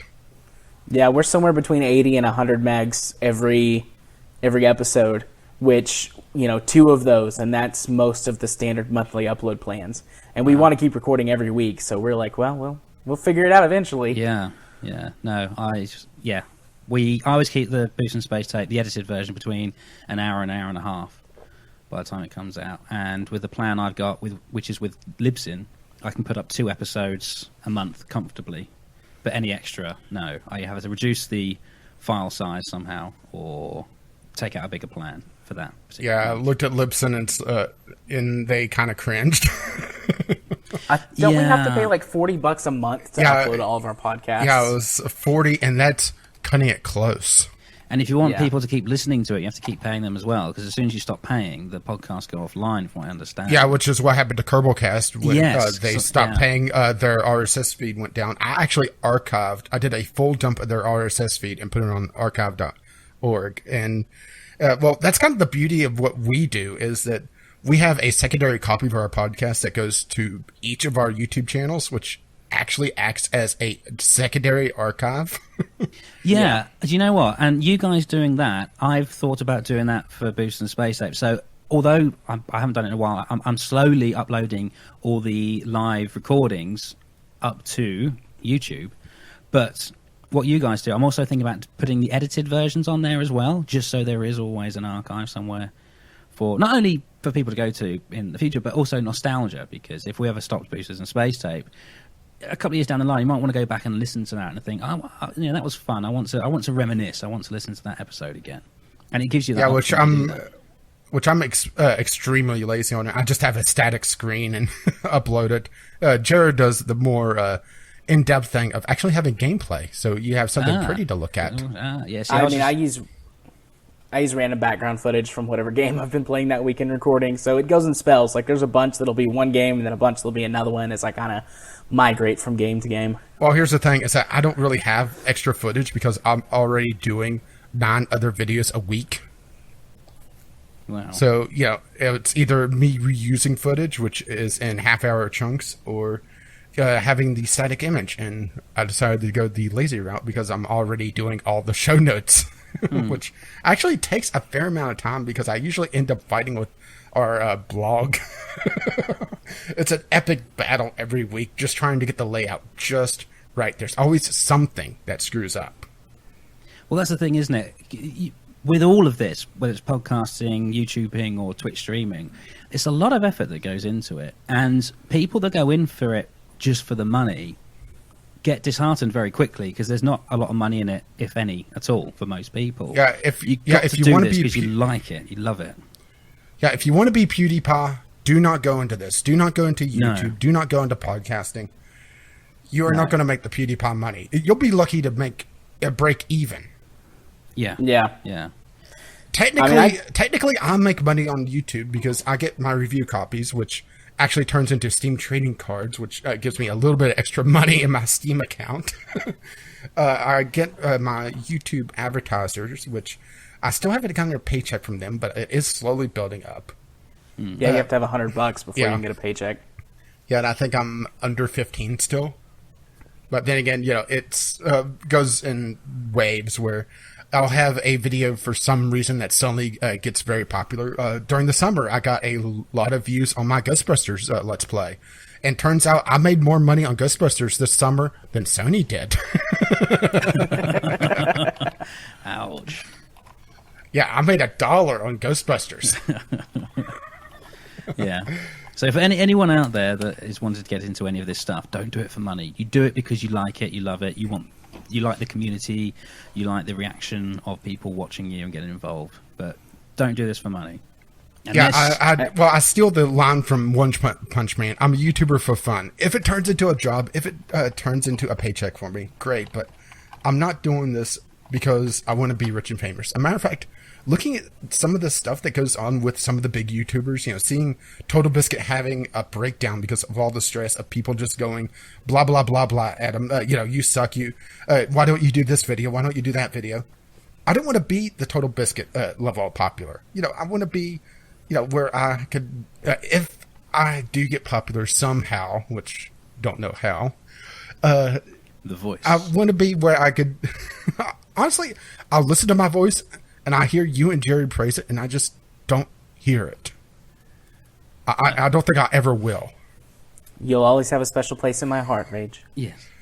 Which that scares me, Jared. And in my fantasies. And that scares me more. Oh, my. And there's a reason why I'm going to be keeping clown makeup nearby from now on. And a spider. Oh, God, no. Please, no. No, better Two yet. things I hate most in this world. No, better yet. A spider and clown makeup. And it's just a red nose with legs coming out of it walking. Oh, I'm going to have nightmares.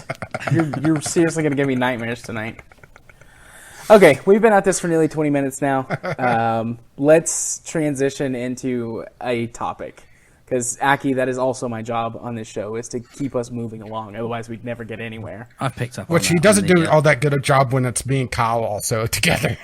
I can't wrangle the two of them. Most of the time, I just sit there quietly until they're finished. Slowly shaking his head. Eddie just edits it so it's somewhat coherent. Yes. Yeah, I make you guys sound bad in the edit. Make me sound awesome. You have that power. I do. Power of the I'm editor. an almighty editor. Okay, let's move into our topic where we were going to discuss KSP. Both the 1.2 update and all of the stuff that has been going down with them.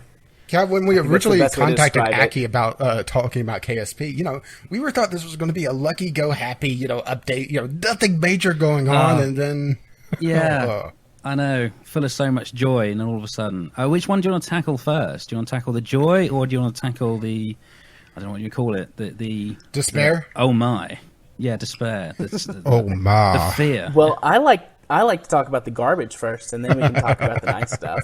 Well, for you, that could be either way. So you have to be more specific than that. Depends if Let's talk you're about- sadistic or not. Let's talk about how their company appears to be falling apart, and Yeah, the subreddit I used the exploded. term "rats from a sinking ship," and it doesn't seem to be that far off base, to be perfectly honest. Well, yes. I mean, we'll never know, though, will we? We will never know. Well, I don't think we'll know at least for a year or two while non-disclosure agreements are still in effect. Yes. Yes. But here's the thing: is that once you start talking about all the drama that's going on at your past job, you're really burnt a lot of bridges. And I like to think that even though they probably haven't gotten a lot of money out of this, that they were happy with their work, because what we talked about this a little bit in the last episode, which you obviously haven't heard yet because it came out today, where the AAA gaming industry. And I know Kerbal is definitely, I would say Kerbal is probably in the AA range where, they're a larger indie team. Well, Were. I mean, they're down to like 2 developers now?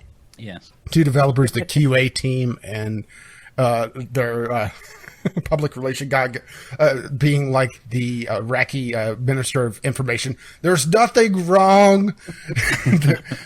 It's all fine here as the house burns down around them. It's all fine. But how game development has really turned into a dream job for a lot of people. And they're willing to do 70 to 80 hours, especially during crunch time, and not complain that much about it because it's their dream. They want to be able to build these games. They have these visions that they have of the perfect game. And the developers and publishers are just exploiting really a cheap workforce. That's the gist of a topic that we talked about last week. But Kerbal and Squad is kind of, the AA version of this. It's... it goes back to what we were saying a minute ago, doesn't it? About doing things because you love them, not for the money. Yeah. Now, this is a little bit different, of course, because this is their job. This is what they do for a living. Not all of them. I mean, for instance, Rover Dude is contracted. He isn't employed full-time. He has his own job. He has his own life. But he also does this on the side. But for some of these guys, it was their full-time job, I think. Correct me if I'm wrong. That's what I understood. I think a fair number of them. Yeah, I have the same understanding as you did. Yeah. And some of these guys are really new as well. They've not been there long at all. Some of them weeks, isn't it? They've only been there a few weeks. I remember talking about a couple of these guys on the last couple squad reports that I did before Kerbal's cast, kind of disappeared on me. Yeah. Yeah. So they've been gone, or they've been there 6 months at most. Or became a full-time developer, whatever their particular jobs were. I think it was Claw, that's one of the newer ones, and he's gone. Well, I will say that in some cases, based on stuff that I've seen before, 6 months at a development studio is not necessarily a short time. It depends on what sort of work that they're doing. A lot of programmers will go from job to job, 6 months to a year, that's kind of how long they're expected to be there. I'll have to look it up later, but Extra Credits has actually got a couple episodes where they talk about what it's like to develop a game and like what different positions can expect. And certain positions, don't last for a long time at a studio. Yeah, I would say the size and scope if I of the recall game. correctly, I think I remember this particular episode. They were talking particularly artists are not employed full time at development studios. Artists, okay, yeah. I mean, for all we know, Because, that some of these guys were contracted until 1.2 was released. We don't know. Yeah, That could have been their they're- intention in the first place. Yeah, these contracts can roll through pretty quickly, especially if they are contracts and not employment. Yeah, and this dropped just a couple of weeks before. Oh, actually, it was a week before 1.2 released. Once again, the Iraqi information minister talking about how great 1.2 is coming out while everybody's leaving. Because it was literally back-to-back posts on the subreddit, which the subreddit's also something that we could talk about, how things got a little nasty there for a while. Yeah, I was going to mention that too. There is a lot some of this is toxic. There's a lot of toxic forum posts and everything about this as well. And some people are just in the vein of, no, it's we will never know the truth, so there's no point talking about it. Some people want to try and work out what's going on, and some people just love spreading the rumors. And of course, we had that video released recently about the guy who said that the work conditions at Squad were particularly bad. And these guys are all leaving. It adds fuel to that fire, and it's not necessarily the truth. But from where the forum readers and customers are sitting, where we're sitting, it so easily looks like Squad is just falling apart, especially as Harvester left as well. But it's interesting how much good things KSP seemed to take a very good turn after Harvester left, and I think that's because Harvester was very protective of his original code, and these guys no, we need to pull that apart and redo it. So that, and the SAS is probably the perfect example of that. But again, it's hard to pick apart the speculation from what is actually the truth. It's so easy for people to speculate, isn't it, on the forums? Yeah. And It's very easy to go down the rabbit hole, and I'm not saying that we're immune to this. I know that we've gone down the rabbit hole probably more than once, to be perfectly honest. Well, it is fun to talk Definitely about. with No Man's Sky. Oh, those are my favourite episodes from you guys at the moment. It's fun to hear and watch all this stuff about No Man's Sky. Yeah, it's fun to watch because I don't think it's fun to play. At least the KSP subreddit didn't get as bad as the No Man's Sky subreddit. I don't think anything compared to that, especially whenever you have the lead moderator just say, "That's it, I'm taking my ball and I'm going home." I don't think we'll ever see pulled anything Donald to Trump. that extent again for a long time. I think there's a few lessons been learnt there. Well, hopefully there's a few lessons been learnt there. There better have been. Yeah, a lot of people, and this is kind of going off topic, but that's kind of what we do. A lot of people are saying that they've learned their lesson with No Man's Sky, both in terms of the game and pre-orders and the subreddit and everything. So Welcome to Rule 1. People actually do that. Welcome to Rule 1. Thou shalt not pre-order. Yes. I think that would have damaged pre-ordering for a lot of people. Anyway, sorry.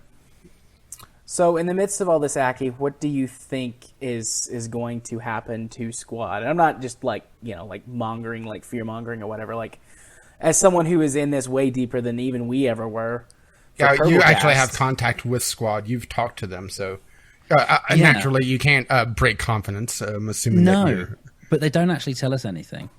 They don't tell us anything. We know nothing. The only time we ever get an edge on you guys, I'll say, is when we get the experimental releases to demonstrate on the Twitch stream. That's the only time we'll ever get any insider info, if you like.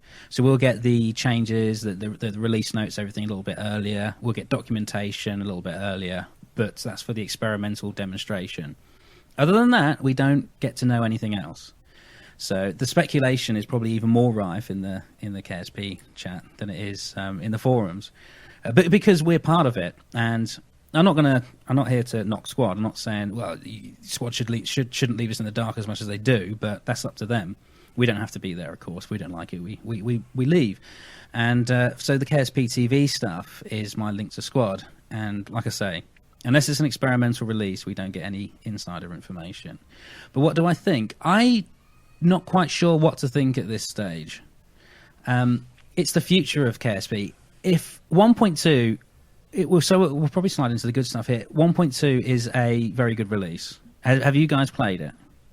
I've played a little bit of it. I didn't get to really dive into it too much because I did my usual start a career, launch a few things, and then realize that, oh crap, I need to do stuff for my YouTube channel because KSP, it's always been on the back burner of something I wanted to do on my YouTube channel. But the thing is that I dive into KSP, that's going to be somewhere in the ballpark of 200 to 300 episodes. Yeah. Especially whenever I go slightly mod crazy. I mean, why would I start to go crazy on mods? It's not like my RimWorld series has like 30 mods running on it or something. But yeah, too many mods for me. Too many. No, I have not had a chance to play it. I kept intending to, but either something kept coming up or I played Spin Tires instead this week. We need to schedule an intervention for you, by the way. I play Spin Tires. I love Spin Tires. I've been enjoying listening to you guys talk about Spin Tires because I'm very fond of that game. Got a Spin Tire series on my YouTube channel. Go check it out. YouTube.com, Gaming Psychologist. And one of my channel, Gaming with Caffeine Rage. Only I have it going with Kyle, which may or may not be a bonus. I do actually have a Spin Tires video on my YouTube channel as well. So, do you? I'm sitting here with your YouTube channel pulled up. Let me just go see if I can see it here. It's one of my. Well, we're not going to hear from Jared anymore, so let's continue on. It was one of my first videos, I think. Actually, that's a lie because I did a whole KSP series myself. But there we go. Yeah, so 1.2 is probably the best release at this stage. It is such a lovely release. It's what 1.0 should have been. It absolutely is. There's so much stuff in there that's been needed to go in there for such a long time. And I've actually got a list, guys. I don't know if you want me to go through this, but we can do it at some point. Go ahead. Just some of the highlights. It's a long list. KSP 1.2 is a huge release. A huge release. Yeah, I've heard a lot of people talking about that. This, of course, is getting back into the speculation thing of Squad. Is that if Squad were to just completely disband their software development arm, because Squad is a public relations company or a media company or something like that. I always forget. I always forget what exactly their proper title was. Advertising. I'm sure it's advertising. Well, if they get rid of their software development branch and keep 1.2 as essentially the final release, that people would be happy with it, and that modding could kind of just take over, which honestly, modding has kind of taken over the development of KSP in general, really. I don't think. I mean, that happened a long time ago. Yeah, I don't think KSP would be where it is if it wasn't for the modding community. I firmly believe that. Yeah, so, the modding community could add and take away quite a bit from what Squad's done with KSP, just making it far more realistic or making it a lot more simplified. Well, that's the thing about it. It's really just amazing about it. Yeah, that's the beautiful thing about the game. With the modding community, you can make that game anything you want it to be, providing you like space simulation or flight. As long as it's in that vein, you can make the game as difficult or as easy as you want. You can customize it because you can change the entire solar system, can't you? You don't have to have the stock planets. You can get rid of all of them and put a whole new solar system in. You can have several solar systems, almost like a little mini galaxy if you wanted to. Which has always been the limitation of KSP, is as we know, is the RAM. It was but 32-bit program. That's changed now to 64-bit. But the game does become unstable with a lot of mods. But as long as you're happy to work with that and you're sensible about it, you can make that game huge, absolutely huge, and essentially never-ending as well. You never play the same game twice either if you don't want to. You can change the game that much and never play the same game twice. I mean, even if you don't play with mods, you don't have to play the same game twice. No. KSP has a lot of different ways you can tackle it. Yes, absolutely. Yeah, especially where they have the weighted contract system where if you start doing a lot of aircraft contracts where you're just hauling your tourists around, going to different places on the planet, KSP will start favoring that a lot more, and you'll turn it into almost a flight simulator. Yes, you can. Yes, you absolutely can do that. Yeah. You can turn it into a flight simulator. So 1.2 is a huge release. If they stopped at 1.2, if they said, right, that's it, development stopped, which probably at the moment they don't have a choice because they haven't got many devs, but if it stopped, then they've left a very, very good release. I know it's very early stages, but straight away, and I'm sure you guys have watched some of the KSP TV streams, or the experimental streams, or the release streams, whatever, that straight away people can find a lot of bugs. I mean, I did. I opened up the KSP TV 1.2 streams, demonstration streams for the experimentals, and I found a lot of bugs straight away. Before I even started streaming, I was finding the bugs, and I was actually submitting bug reports to them. But with this 1.2 full release, I haven't found anything yet. I'm sure there is. There's always bugs with games. There always will be. Because I did hit one earlier when I was doing a little bit of playtesting, was that I had the color from my parachute for some reason show up on the water like a giant stripe in the water. And I only had that happen once, and I wasn't able to figure out the steps to reproduce it, so I didn't get to send in a bug report, because if you can't reproduce it, then I'm just kind of just sending them in a general direction. Yeah, sure. Well, I mean, there's no at this time. I haven't discovered. But that isn't game breaking. I mean, no, that's my point. Yeah, we lived with the weird shadows on the cords from the parachute for ages. Yeah, we did. If the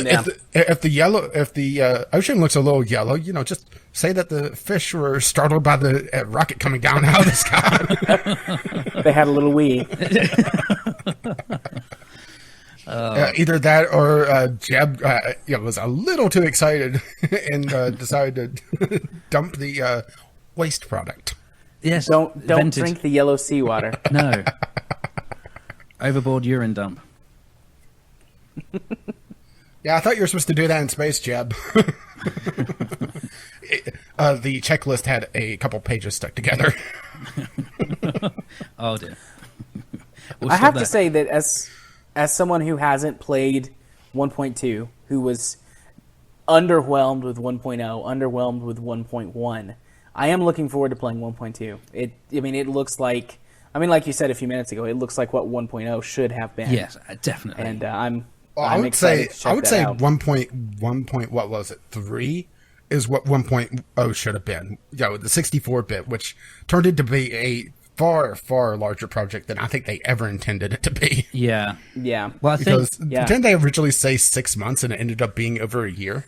Yeah, but they were way late on it. They were late. But I'd rather they take their time on this thing. I think what they're trying to do... Especially when working on the engine, take your time. Yes. I think we bitched about that for 3 months on the show, Rage, about how that it was late. And we bitched about it on Kerbalcast, too. Yeah. Just repeatedly. We were like, we told you so, we told you so, we told you so. Well, they need probably to drove some subscribers away. 1.1.3 was a good release, actually. It was a very good release. But 1.2, it casts shadows on any other prior release, as far as I'm concerned. And it's the quality of life things they put into it as well. It's not just the stability of the game. It's the quality of life things they put in. So many things were missing that people wanted for so long, and they found their way into 1.2. You can tell that 1.2 was made with a lot of love, I think.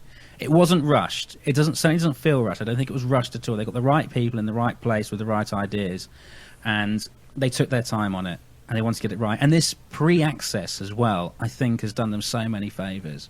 Doing a 1.2 pre-release to say, okay, so it's essentially putting it into beta, isn't it? And giving it to the public. Yeah, this was the second time that they'd done this. It is the first time that they did it with a non-Steam release, if I recall correctly. It was just, yes, the first time they did this, it was just for Steam users only. I don't think they could... I got them some heat. Say again? Yes, it did.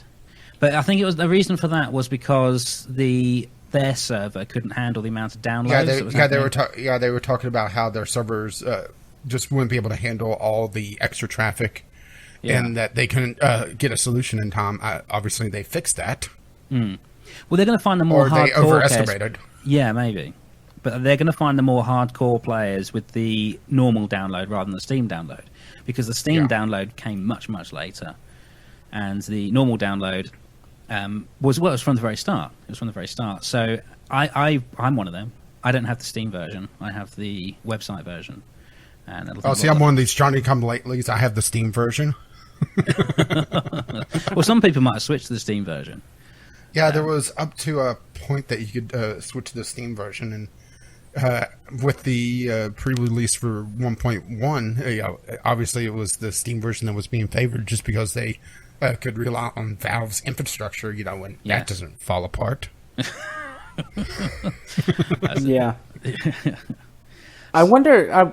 I want to come back to something that you said a minute ago, Aki. You said that you felt like it was put together with love. I wonder if this is almost like their swan song. Like, they've had a lot of issues even before this. The whole thing came out a few months ago about their payment issues and all the stink that was raised up about that. I wonder if kind of the wheels got set in motion for, okay, like 1.2 is the last sort of bit that we can guarantee is going and all the to be... contracts were starting to come up. Yeah, and they're kind of like, well, you know what? Let's pour everything we have into this, and if this is going to be it, let's leave it on a good note. Let's get it right. Yeah, that's been bounced around before, actually, or recently, about this being their swan song. If it is, I'm actually okay with that. Of course, I want to see KSP develop further, but the problem Squad have got now is, where do they take this where the modding community already hasn't? Do you know what I mean? Yeah, that's a fair point. Yeah. Well, I was also going to bring up the money, because from everything that I've heard, the console version hasn't sold as well as Squad was hoping. I think that was a brave move anyway. Yeah, put it to console. Fantastic. Yes, put it to console. But I wouldn't see it as something to rely on for income. I'd see it as maybe a boost rather. I don't know, Squad. I'm just speculating myself. Also, Squad wasn't. Squad was overseeing the console port. It was Flying Tiger that was actually doing the porting, and they had some interesting ideas, particularly with their how they handled the controllers, which I actually kind of wish that they would bring to the PC version. Yes, because how the controller was working was you would have a button they could hold down. It would basically put the game in a not quite frozen, but a slow mo. They call it bullet time. You would be able to. Okay, well, I wasn't sure if they were calling it bullet time or something else. Hadn't followed the console porting quite as closely as I should have, partly because Kerbal Cast kind of died, and I sort of fell off on watching all the development stuff because that was kind of my driving force for a lot of that. But they would put it in bullet time, and you would be able to select all your action groups, and that's how they were handling the limited buttons on the controller, and it did it somewhat well. That was very well done. Kudos to Squad for that. Yeah, I'm not sure how well vehicle construction handles on the consoles. I've heard some mixed results on that. Yeah, I mean, I watched one of the streams demonstrating that, and it was EJ that was doing it, and he's a big KSP streamer, and he apparently I caught it halfway through. Now, apparently he had a little bit of trouble at the start, but from where I was watching him, he seemed to adapt pretty quickly. And I think it's more of an adaptation issue rather than the construction issue. So it's going to be a little bit more tricky without a mouse and being able to rotate the camera around as easily as you can do on a PC. But I think having built it on the PC for so long, played with it on the PC for so long, and then going to a console, I think it was more of a transition issue rather than a issue with the build design itself. So if you never played KSP before and went straight into it on a console, of course you're going to find it easier to play with than you would if you're trying to transition from PC to console. But it looked... I mean, he built a plane that flew with seemingly relative... Which honestly, I have a lot of... Which honestly... I at times have some trouble with that, with the mouse and keyboard. Yeah, we all do. But yeah, I think it's not a console game, but if you don't have PC and you want Kerbal Space Program, it's a pretty damn good game to have. Yeah, and honestly, the different consoles offer different control methods, so it's really hard to have one unifying thing. That's right. The PS4 version has the little touchpad, which I imagine makes construction a bit easier. And then you have the Wii version, which is going to be on less powerful hardware, but it has greater touch control with the tablet. Yeah. So it's going to be interesting to see just how the console versions actually give Squad the money for the development of KSP on the PC without going to paid DLC. Well, I think that's the next thing for Squad. My opinion, is DLC. Paid DLC, or I'd far prefer them going the expansion route, which is sort of just under the umbrella of DLC these days, where instead of having a DLC worth a planet or two, have it be a DLC with an entire new solar system that you could go explore. Granted, being a complete replacement or having it be an extra solar system. Well, okay, so you just said solar system, but what else could you potentially do with DLC for KSP? I mean, like we already said, KSP is so mod driven. Yeah, that's the thing. Who would buy it? Like, what could they offer that the mod community can't provide better and for free? Well, the only thing we've come that's up the very with, problem. The only thing we've come up with in the in our KSP podcast is sponsorship part packs. So they came up with an NASA asteroid redirect part pack. Why not have Squad bring in a SpaceX one or an ESA one? Granted, you can do that with mods. You can do anything with mods. You could always rival KSP's paid content with mods, free mods. But one thing Squad have always been able to do with their upgrades, and we've seen things like recently in the 1.2 update came with the antenna diversity. Well, you've already got remote tech as a mod. You've already got antenna range as a mod. But Squad have always been able to put that edge over what those free mod packs have. That they've been good at that. They've been good at putting a little twist on it all that makes you want that rather than the mod version. So I'm confident that Squad will come up with DLCs or paid DLCs, and I'm happy to pay Squad more money for this stuff. So they will put their twist on it. And the mods could mimic it again. But for the die-hard, and I think this is what Squad probably have to rely on now, is the die-hard KSP fans that are willing to download these paid part packs, or whatever it's going to be, to put into their game over the free mods. And that's probably what Squad are looking at now, is the die-hard core KSP players. But, sponsored part packs, I think, is an easy way for Squad to go, rather than trying to add more. Well, I went with something that's kind of similar to that idea, which them go more just cosmetic DLC for the hardcore players. My big idea that I had on Kerbalcast was have a cosmetic DLC that you could buy for $1 or $2 that changes the Kerbal Space Center to look like Star City out of Russia. A completely cosmetic. But if you want to throw Squad a couple bucks, and there hasn't really been that many mods that changes the actual look of the Kerbal Space Center itself that I could find. No, there isn't. That's been one of the few areas that modding hasn't really dove into, which it might be just because of that has to get into the very base level of the program. Yes, they might not be able to. That's right. Yeah, and that's where things like the new antenna range for Kerbal Space Program really has an edge, is that they could build these systems into the game itself and not have to rely on remote tech's kind of hacky way of doing it. Yeah. Because remote tech, it's a great mod, but it requires a lot of computing power to be able to run it, to the point that after you get a couple of networks set up, you start noticing that the map view is starting to slow down big time. Yes. And hopefully, be able to have these remote tech like systems in the base game itself does help the mods as well, because they're able to hook into it. But it runs a lot faster because it's not the hacky way of doing it. It's the way that the game is able to accept it now. Yeah. Yeah. And listening to you guys talk about it, actually, I would pay for cosmetic stuff along the lines of, change your space center, or special part packs that they do in conjunction with different space agencies around the world. Probably I would pay for some Kerbal skins. Like, I know that there's a ton of mods. You want the Scott Manley mod, don't you? Oh, that is awful.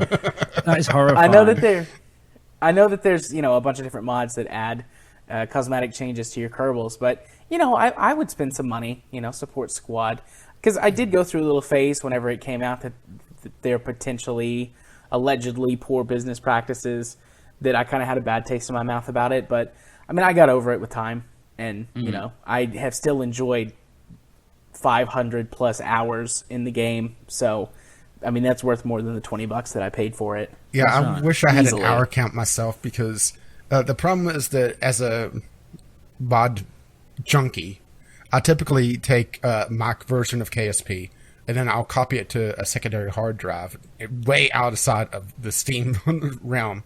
So if there's any mods that are broken by the next update, whenever Steam updates KSP, it doesn't affect the working version that I have. So I'm kind of an in-between of where a Steam user would be and where Aki is, where he's downloading the game from Squad themselves. I just have a secondary copy that I'm modding. And because of that, my mod hours don't count towards my Steam hours. Yeah, I'd love to know how many hours I put into KSP, as much as I would hate to know how many hours I put into KSP. It's like playing an MMO and you type /played and it's like, you have 47 days. But another paid content or another paid DLC that I definitely buy would be multiplayer. Multiplayer for KSP. That's been the white whale. It has. That Squad's been chasing for years now. But I think that would grab the most attention for a next major update for KSP, even if it's paid for. And there is so much speculation on just what multiplayer would really even be. Well, there's different ways of doing it, isn't there? Yeah, there's more speculation about multiplayer for KSP than there is for No Man's Sky. Bring it all the way back around. Thank you. I was trying to figure out how to shoehorn in a No Man's Sky joke in there. Well done, Rach. Well done. Yeah, I remember all the way back, the very first episode of a podcast I ever recorded ever was that episode I did with Free Toss on Kerblecast, and we probably spent 40 minutes talking about our vision for multiplayer for KSP, and that was sometime last year, like last fall, something like that. You know, and the discussion goes back even farther than that, just on Kerblecast, and the discussion, I'm sure, has gone on even farther back on KSP's official forums and on the subreddit. Yeah. So probably ever since the Dark Multiplayer mod originally came out, and people were wanting it to be official. Oh, you don't want Dark Multiplayer as official. But there's a few different ways of doing the multiplayer. So, of course, you've got the space race approach. You each have 2 different space centres on different parts of Kerbin, and it's the first to get wherever. Plant their flags on all the worlds, whatever. That's fun. Yeah, which Squad already has multiple space centers on KSP. It does now. Yeah, they have. Yeah, well, I was talking about the old. KSC 2. Yeah, KSC 2. Yeah. Which technically you'd use that if you have a couple mods installed. Well, the other type you could do is a collaborative, obviously. For instance, an ISS, building a space station together. But the one that we've been bouncing around, which we think is really fun, I don't know if you guys have played with it, but you can see you're in, you're looking at the spacecraft, and you click on the little button down at the bottom right next to the Kerbals. Yeah, the cutaway view. The cutaway view. Yeah. How cool would it be if you could press that button? You are controlling, so us 3 are playing. There's 3 Kerbals on board, and you can individually control those 3 Kerbals in that view, and we're all on the same ship. How fun would that be? Oh, that'd be cool. Yeah. And obviously that extends to space stations or whatever, but you could EVA or walk your Kerbal around. And Yeah, so but for essentially it to- you're for flying that the to same really make craft sense. together. Yeah, Oh, for that to really huge. make sense, though, they really need to expand the different roles of the different Kerbals. Because Yes. right now, the Kerbals are fairly interchangeable, except for really the pilot. Yes. The pilot, just because of the SAS abilities, but you could replace the pilot with a probe now and just have the curb net attached to it. Yes, you can. That's probably what I'll do. The pilot's I'll got probably more have Kerbin functionality. free. But, yes, I'll have Kerbal free spaceships. especially with the science experiment storage container now. You guys know about that? Yeah, I didn't get to toy around with it, but it's essentially you could treat it as basically a drop pod for all your science data. And then, That's right, and return it, yeah. And try to hit the Kerbal Space Center and just miss and hit the ocean or the other continent. That sounds amazing. No, I have not seen that at all. So you got little. Yeah, it's essentially there's a hard drive on one of the mods I used to use. That's essentially that, where you're able to just move all the data into that autonomously. You don't have to have your scientists move the data one by one anymore. So it just sucks up all the data from around the craft instead of having to. That's go and amazing. Yes, it is a wonderful, wonderful thing. Which makes, Because I mean, that's a huge quality of life improvement. It's made robotic probes that do flybys, particularly of Bun and Minmus, where they're coming back to the to Kerbin, make a lot more sense. and Muna return probes as well, or any return probe. Yeah, like you say, so you can land a. Well, those are the easy ones. You know, getting a Duna return probe, that's going to be fun. Yes. Without having a lot of fuel. Yeah, it's changed the game. It's actually put a whole new dynamic into the game, which is really good. So yeah, that's a DLC I paid for. I paid for the sponsored part packs just because that'll be fun and it gives squad some money. I'd pay for multiplayer, of course. If they brought in anything like their version of life support, I'd probably get that. One that we would love, that we'd absolutely love. I don't know whether it's possible or whether it's even feasible. Is deformable terrain. Oh yeah, be able to have the crater you name. Because yes, that's where your probe crashes. That crater you create. Yes. That's basically the big holy grail now that they have is deformable terrain. I think having it where you actually see the terrain crater. If they did that, my first mission would be to make a giant smiley face. I wasn't thinking smiley face, but okay, you can do your smiley face. Well, I mean, I'll do smiley face first, Spore, I guess, and then I'll do a penis. Well, if you did that, and you could actually turn it into more of a science experiment as well, so you could access materials. Well, if they do the deformable terrain, I would imagine that they would have impactor probes as a science part as well. They would have to. That makes too much sense not to. Yeah, absolutely. I don't know whether that's even possible, but how wonderful would that be? Well, there are mods that have the impactor probes parts. Yes, there are. Yeah, there are. Yeah. So it's once again, mods essentially becoming official, or the general ideas of those mods. Mm. But if they did none of that, and 1.2 was the final release, they've said that it is absolutely not the final release.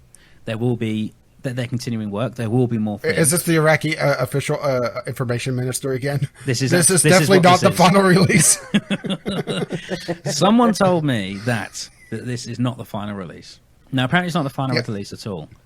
With all the devs leaving, it's easy to believe that this is their swan song, like has been mentioned, and it's very easy to see that. If it was that, I wouldn't mind because of what they've left now. 1.2 is a fantastic release, so if this is the final version, then I'm okay with that. If that's the way it has to be, at least they left it on 1.2. But apparently it's not, and we will see more. We will see more. So even with all of the bad news and the naysayers and all that, I didn't expect that Squad was completely finished as a company. I mean, as nasty as it might sound, like, people are replaceable. You know, like, there's no job that can't be replaced. Well, just look at the executive producer. I mean, we've gone through 3 of them, or 4 now. The staff has changed. It's scary when this happens because, of course, we don't know the details. For the better or for the worse, we don't know the details. So it's scary when things like this happen. But it is the nature of the beast at the same time. This happens. It happens with all games. It's just that Squad is such a small company, but also we know more about it. Yes, and we've been... Because a lot of this stuff happens behind the scenes. Yeah. Yeah, and we've been with Squad following Squad for a long time. It's got a really, really good and passionate community. It's almost a niche community, I think, Squad has attracted. And it's a good thing. But when things like this happen, all of a sudden, people start lighting all the fires and panicking. Passing out the pitchforks. Exactly. You don't need to do this. Let's just wait and see what happens first. I mean, Harvester left. Everyone freaked out when Harvester left. He left his own game. But we've got 1.2 afterwards. So it's not as if KSP died with Harvester leaving. It carried on. Now, all of these devs it is quite a chunk of devs, and they've all done some wonderful things. They've left, but there's nothing to say that Squad won't carry on. They've said they are carrying on. So, and they've got new developers in the pipeline. The only thing I'm worried about is Porkjet leaving. because he was the one that was remodeling all the fuel tanks and Yeah, engines. all the sexy parts. Yes, and he hasn't released them yet. I'm hoping that he does before he goes. Because have you got the Have you seen the demonstration? They released a little taster, just a few of the finished models. I've watched your stream actually on that. Oh, there you go. So you've seen the engines, and I very much like what I see. So hopefully that will get out as 1.2.1. I don't know, or as a separate mod like Asteroid Day was, where you got the option to change the engines if you want to. But hopefully that'll get finalised before PorkJet leaves. Even if it doesn't, I'm sure PorkJet will release it as his own mod into the modding community. But I don't know where the rights lie on that. We'll find out. But that's the only thing. Before if KSP devs, Chris, PorkJet, if you do listen to this, please release your engines before you go. I want them. Which one Please, they be KSP pork devs, rockets? listen to our podcast. I would love it. Do as we say. So yeah, And then share it with all your friends. yes.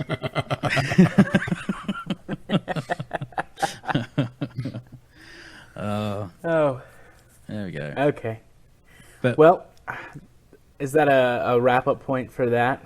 well, it's a I good do place believe to so. leave it. Yeah. The other thing I've got is to go through the highlights of the 1.2, but of course that's quite an extensive list, so we don't have to do it if we don't want to. You're cool, Jared. Well, we've been going for about an hour, so I just want to be sensitive to your time. Oh no, we're all right at the moment. I haven't had any text messages or frantic bangs at the door. Okay. I mean, if you want to go through your highlights of 1.2, by all means, go ahead. We'll chime in if we feel like it. I'm sure at some point we will. Well, it's entirely up to you. So there's a lot of quality of life. I'll go through it and you can stop me as you like. So there's a lot of quality of life changes here. So with 1.2 came out the redone UI with all the better text. The text is a lot more clear. The settings menu is so much more extensive now for KSP. The game is so Yeah, I much saw more that. customizable. And the difficulty menu. Yeah. The difficulty menu as well. Yes, it's very extensive. There's so much stuff, and there's silly little things like always show closest approach to targets for your intercept nodes. They can always be turned on now, and that's actually a very, very big thing. The Kerbals, you can have the Kerbals experience G-forces now, and they can actually pass out from G-forces, and you can have parts that crush under pressure, whether it's atmospheric pressure or sea pressure. You can turn that on. So many little things that have been mods all this time. This is cutting down my mod list quite a bit, actually. Yeah. Well, there's Because, the high. Can the Kerbals die? Do they die from G-forces, or do they just pass out? They say they just pass out. I don't think Kerbals. Well, they do die because you can impact them, can't you? But well, it just says they pass out. I was going to say if you say they can't die, that seems like a challenge. Well, I asked because in Ferrum Aerospace, you could kill your Kerbals with G-forces. You can. Yeah. No, it just says they pass out. Well, I probably haven't tested. one of my favorite goofy little small mods I used was called G-Effects, where it allows Kerbals to black out and red out. Yes, I've seen that. That's fun. Even though I kind of wish that instead of red out, it was green out. Yeah, they didn't think of that. Cytoplasm. Granted, I have no idea what color Kerbal blood is, but that seems like a fun science experiment to find out. Well, it But was. yeah, I want it to be pink. I really want it to be pink. Pink. well, maybe they could be like Vulcans and their blood is based on copper. Green. Well, it makes sense that they have green blood as they are green coloured. I mean, we're pink coloured Yeah. because we have red blood. So otherwise, we'd be white. The advanced Oh, tweak. I don't know. I'm pretty white. Yeah, but you're nocturnal. You're you're like one of those creatures that they find in these caves that have been underground for millions of years, and these creatures have never seen light, and they're just transparent, and you can see their organs, and they don't have eyes. I'm assuming you have eyes if you're playing games. Oh, no, I'm just that good. He's just that good. You can sense. He senses the electrons on the screen. It's like, oh, I know which way my game is going. Which honestly explains some of my gameplay. Yeah, it's that bad. But actually, that wasn't really a joke. That was just an insult. It was, yes. You should feel bad for that. I don't feel bad for that. Okay. No, Jared said much worse, and don't worry, I'll just send a clown his way later. He'll retaliate in some way. I'll just have a clown knock on his door at about 3 a.m. You'll make fun of me about something stupid I do. Or just schedule intervention with spin tires. No. My spin tires. I need to play spin tires. What else? Don't encourage them. Don't encourage them.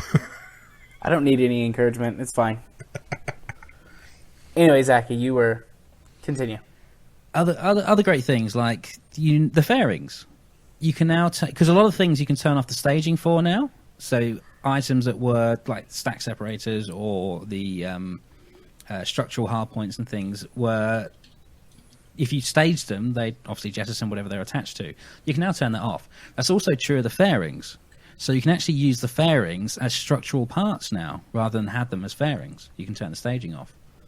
There's a lot of nice little quality of life items like that. The fuel flow system has been rewritten, so you can see where engines are pulling their fuel from. You can control how that fuel is delivered to the engines and to what engines, and that also extends to electric charge as well. So you can have batteries drain at different rates, for instance. And of course, the big thing is the antenna range, which I'm sure most people are aware of now in Kerbal Space Program, and that's they call, loud and clear, isn't it? They call it 1.2 KSP loud and clear. Yeah. Yeah, which they did have the little video as well, which was always hilarious. They did. And there were things in that video that I want in the game that aren't in the game. Yeah, just the elevator with that they put the probe on. Yes. I want that. Yes, I want that too. or even the robotic arm on the probe. Well, actually, going back to the downloadable content that I happily pay for, the Kerbal attachment system, Kerbal inventory system, that mod where the Kerbals can actually pick up spanners and take parts on and off and build things. If they made that into mod. Yes, it's one of my must-have mods, and if they made that into stock, that is definitely something that I'd buy. And you could probably tie that into life support as well, because it's something that focuses on the Kerbals themselves, and life support will directly affect Kerbals. So yeah, which haven't they said that they don't want to do stock life support? Not stock, but if it's an optional expansion or just DLC, yeah. So you could buy things from Squad to make the game how you want it. But it is really a whole different DLC thing. We don't know when that's coming. I think that's the next step for Squad, but until that happens, we'll probably save the in-depth discussion until then. But we'll probably be having you back for that one. Yes, I'll come back if you want me back. We haven't scared you off yet, have we? No, not yet. I am nervous, but I've got it under control. Nah, you're fine. Well, to be fair, that's just the general thing of being around Jared. It's just that little level of nervousness. Partly because he's constantly taking notes on people. It helps being a therapist. They get really nervous, and then they just start talking about stuff. It's like, oh, okay. I see. And then suddenly he sends you a bill for all your Steam trading cards. That is what I charge my friends that I have online on Steam and stuff. Trading cards for therapy. There you go. Speaking of which, his version how's your marriage? Marriage? You don't actually have to answer that. Because that's a whole different conversation. I don't know. He has his wife locked in a room with his children right now. Yeah, I should have. Yeah. It's not as bad as it sounds, listeners. They are not there against their will. They chose this. They agreed to it. There was bribery, but they agreed to it. And it was reasonable agreement as well. It wasn't if you want to stay alive, you need to stay in this room. It was nothing like that. No such choices. Well, once again, you are in Australia, so yeah, that may be part of it. If you want to stay alive, stay in this room. Well, yeah, sometimes that's necessary. Gameplay for KSP. Parts are better organised than VAP SPH. They've now got more options that the parts are put under. So, for instance, the stack separators and decouplers were put under structural parts. They now have their own tab, and wheels have their own tab, for instance. So I noticed a lot more tabs whenever I was doing they've done some really nice little tidy up bits. The new SAS, of course, the craft doesn't go thrashing itself around the node that it's trying to get to. It coasts nicely over. That sounds like a challenge. Yes, you try and break that. Kerbals EVA orientate, so you can change the position of Kerbals in EVA as you always were able to, but as soon as you press one of the WASD buttons, the Kerbal reorientates. It now doesn't do that. It stays in the orientation you left it unless you turn on the SAS. The aim camera. So if your vehicle's on the launch pad, you're trying to focus on a particular part, you can right-click any part and aim camera, and it will refocus the camera onto that part. No longer is it permanently stuck to the center of mass for the vehicle, which is changing. That's going to make docking a lot easier. Yeah. That is amazing. That's probably my favorite thing that you've said so far. Oh, there you go. Aim camera, such a powerful thing. And you can aim the camera on the launch clamps as well. So when the rocket launches, you stay on the launch pad and you watch your rocket go up. So that's a nice little thing you can do. I wonder how many YouTubers are using that. Yeah, cinematics. The aerodynamics has been improved, so pointy rockets will be faster while blunt rockets will be slower, or aeroplanes, whatever you're going to use. But this also means that capsules will slow down faster during re-entry, and you'll slow down faster. So whereas before it was always important to, for instance, if you were turning back from the moon, you'd need a periaps about 20 to 30 kilometers, otherwise your pod wouldn't slow down in time. Well, if you're showing a blunt end, the heat shield, to the atmosphere on re-entry, it will slow down a lot quicker than it used to. So unless it's pointy, unless it's aerodynamic, in which case it will not slow down as quickly. So that's important now. The improvement, a brilliant improvement where the shape of the vessel actually matters now. Yeah, I noticed a slight problem with that in 1.1 when one of my first launches, I usually get the big booster, strap a capsule to the top of it just to break the atmosphere. I kind of killed Jeb with that because I didn't realize that the atmosphere wouldn't slow me down quite as quickly in 1.1. And my chutes never went even to yellow on the re-entry. Well, that's I have to say, having using Ferrum for forever, I've been kind of used to that for a long time. Well, the advanced tweakables. Even with Ferrum, it was not that extreme. This was coming straight down out of, I would say, 100 kilometers. Okay. Just coming straight down. Well, there was a bug once where the pods used to speed up on re-entry rather than... Yeah, maybe I was hitting that as well. I don't think I've ever experienced that bug. Yeah, it I didn't did. I happen would be for everyone. screwed. Yeah, didn't happen for everyone, but it was known. Going back to the parachute. So you got the advanced tweakables now, which is a setting that you turn on in the main menu, and if you have that turned on in the VAB and SPH, you have a lot more control over the individual components you're using to build your vessel. And parachutes has an advanced tweakable option in that. Oh, is it advanced tweakable? It might not be. It might be just. It's advanced normal. because I didn't turn that on and I didn't have an option. I know what you're talking about. So you can decide when your parachutes deploy, and you can have them deploy immediately, which has always been the way, or you can have them deploy when risky, or you can have them deploy when safe. And what this means is, so the parachutes end up in the staging with all the decouplers and whatnot.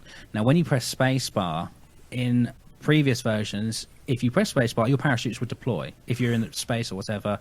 And if you're coming down for re-entry and you deployed them when your icon was red, that means your parachutes would rip off.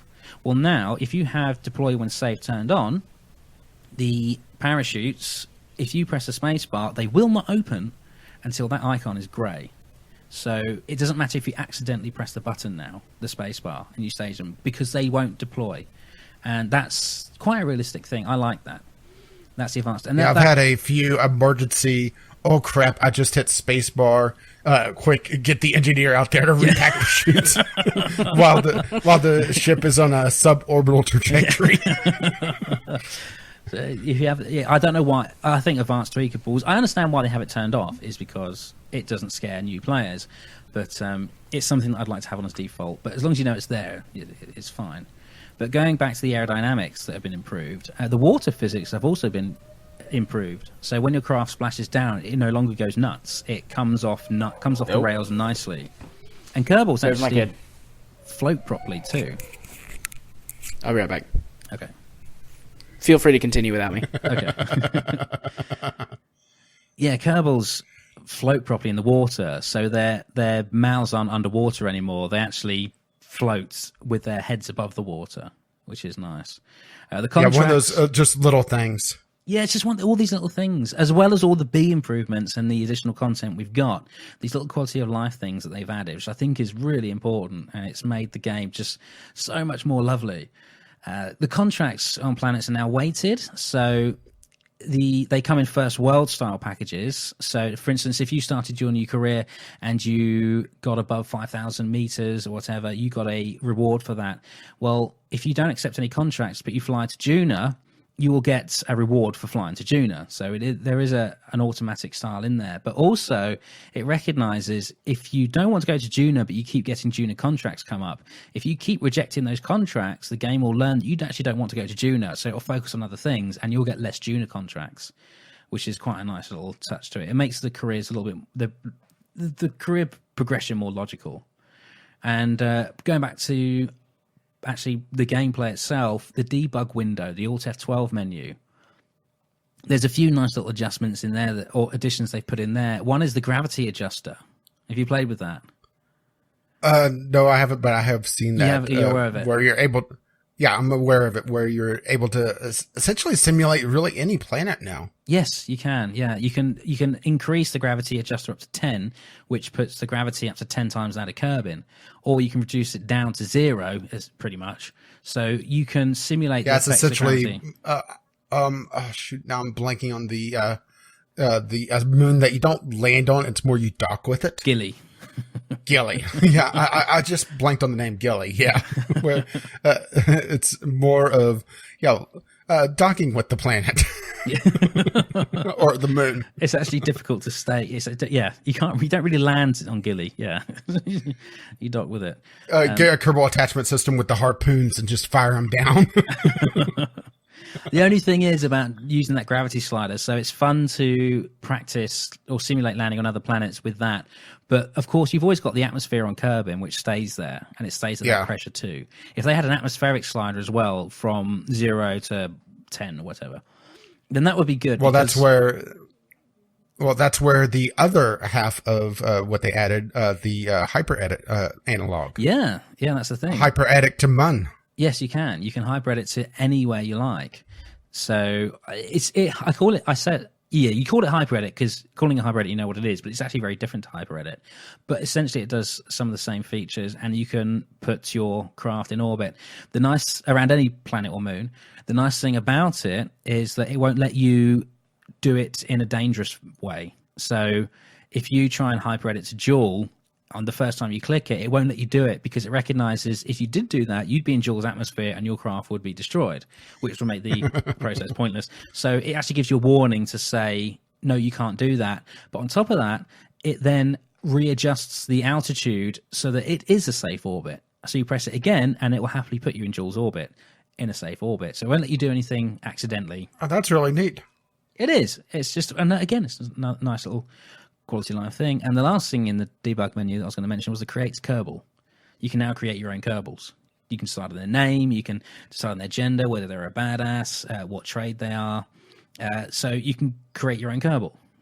Although, does this actually allow the segregation of the name and occupation? Because for a long time, the occupation or the trade or the role of the Kerbal, I think is the proper term of it, yes. Whether they're a pilot, engineer, or scientist, is actually more. It was determined by a hash of their name rather than than a setting in the save file. Yeah, that's right.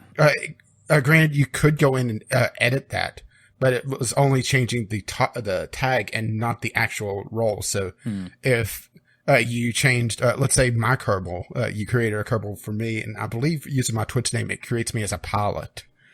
If you change that to scientist in your save file, that tag, it only says that, okay, I'm a scientist, but I still have SAS control. I don't have the scientist role. No, I think does that segregate that? It does, yes. You can call it what you want, and you can also choose its trade, and it's not depending on name anymore. That's actually the big thing for me. It was my idea was always to essentially what I'm doing with RimWorld is name all the Kerbals after different people. That way I'll be able to strand Aki on Minmus with his limited life support and try to do rather than just be ugly and depressed. and have Groove make art about you as you're I running know, around that's making a the weird thing about it. Which Groove did send a message and he did apologize. Oh, But the thing is that I know Groove. He's not sorry. well, if he's got to apologise, that means I wasn't aware of it. So he was spying on me and painting me. That makes it even worse. To be fair, he wasn't painting you; he was sculpting you. It's completely different. Still doesn't make it better. In fact, I'm back. welcome I've back. actually been back for a couple of minutes looking for a good place to jump in, and I just decided that wasn't going to happen, and I'm just going to talk and make it awkward. Well, I've only But that's generally what I do anyways, is make it awkward. yeah. Yeah, that's kind of I'm your good at thing, that as isn't well. it? Just bringing awkwardness to it all. Well, Yep. the only last thing to run through that I will run through, and then I think I've rambled enough, is the fixes. So there's a few fixes that are worth mentioning, and the orbits are fixed. So for those that like playing with maneuver nodes, stress no more. The orbits are immensely stable in terms of creating your nodes. So if you're trying to do an intercept to the moon, for instance, you'd find that the orbital lines were jumping all over the place, the predicted orbits and whatever. That they don't do that anymore, thankfully, because that's a huge thing. The intercept markers work as they're supposed to for rendezvous, the predicted orbits. You can actually extend the predictions as well. So whereas before you'd only get The patch conics? the patch conics, yes. So whereas before you'd only get 2, you get the orange, which is your immediate predicted projection, should I say? And then you get the purple one afterwards, which will be, and that happens with a sphere of influence change. So your craft will be affected by another body, be it a planet or a moon, and you'd only get the 2. And the second one, the first one was unstable, let alone the second one. But now you can have quite a few. Yeah, the more you do, the more weird it gets. It does get a little bit glitchy, but on the grand scheme of things, it is immensely stable in comparison to what we had before. So there's your orbit lines. Typically using mods, I think I ran 4 just because going from let's say Mun, going from Minmus, it seems like I always had an intercept with Mun. It was always in the perfect spot, Yes. which meant that because I had a patch conic going through Mun's orbit or Mun's sphere of influence. I wasn't getting my final altitude for Kerbin because it was more concerned about what I was doing with the Mun. Well, I mean, that's clearly where you want to go. That's absolutely your final destination, don't you know? Yeah, never mind that I had just enough life support to get back to Kerbin. Nah, you don't need it. Kerbals can hold their breath for a really long time. Yes, they can. Well, don't you know that they don't eat? They just lay out in the sun and use photosynthesis. Yeah, pretty much. But the other good thing about these new patch conics is that it's very easy to do planetary slingshots. So you know how to, in real life, NASA, for instance, will send probes to Jupiter, but they might swing by Venus first to get a bit of speed up, and then swing back through to Earth, and then go on to Jupiter. Just watching some of the trick shots that NASA does is amazing. Yeah, and with Yeah. these new patch conics, it's so easy to replicate that as well. So easy. I wonder if we'll eventually see a mod, since the patch conics is getting a bit more stable, that allows for more planning of these planetary slingshots, because that's really the limiting thing right now to do a more realistic space program, is that it is immensely hard to get the proper slingshots unless you're actually like Scott Manley level of the game, Yeah. or Yeah. you get very lucky. Yes, that's right. It's easy to do one slingshot, so I'll often use the moon to get to places. I'll use the moon to get to Minmus, because you can save quite a bit of delta V by doing that. But any more than that, to use a slingshot from to Eve and then back to Kerbin to get out to Jewel, no. I cannot math like that. That's my limitation. So, but you're right. If there's programs that can work that out, and we know that they can do it to a degree anyway, because we have Transfer Window Planner, we have MechJeb that can do all of that anyway. So to add in a few extra calculations to get an efficient, a delta V efficient slingshot out to another planet using other planets, which you might be able to select from a drop-down menu, or it works it out itself. You tell the program, okay, I want to go to Jewel, and then And it looks at the potential slingshots as well as the transfer window for the next year or 2 years. Yes, and it comes back to you with those answers. That would be... I don't think that's difficult to do for the program. And I don't think it's difficult to program, as long as you know what you're doing, of course. I don't think that's a difficult thing. It's not a high-tech thing. It's just probably just some relatively basic maths.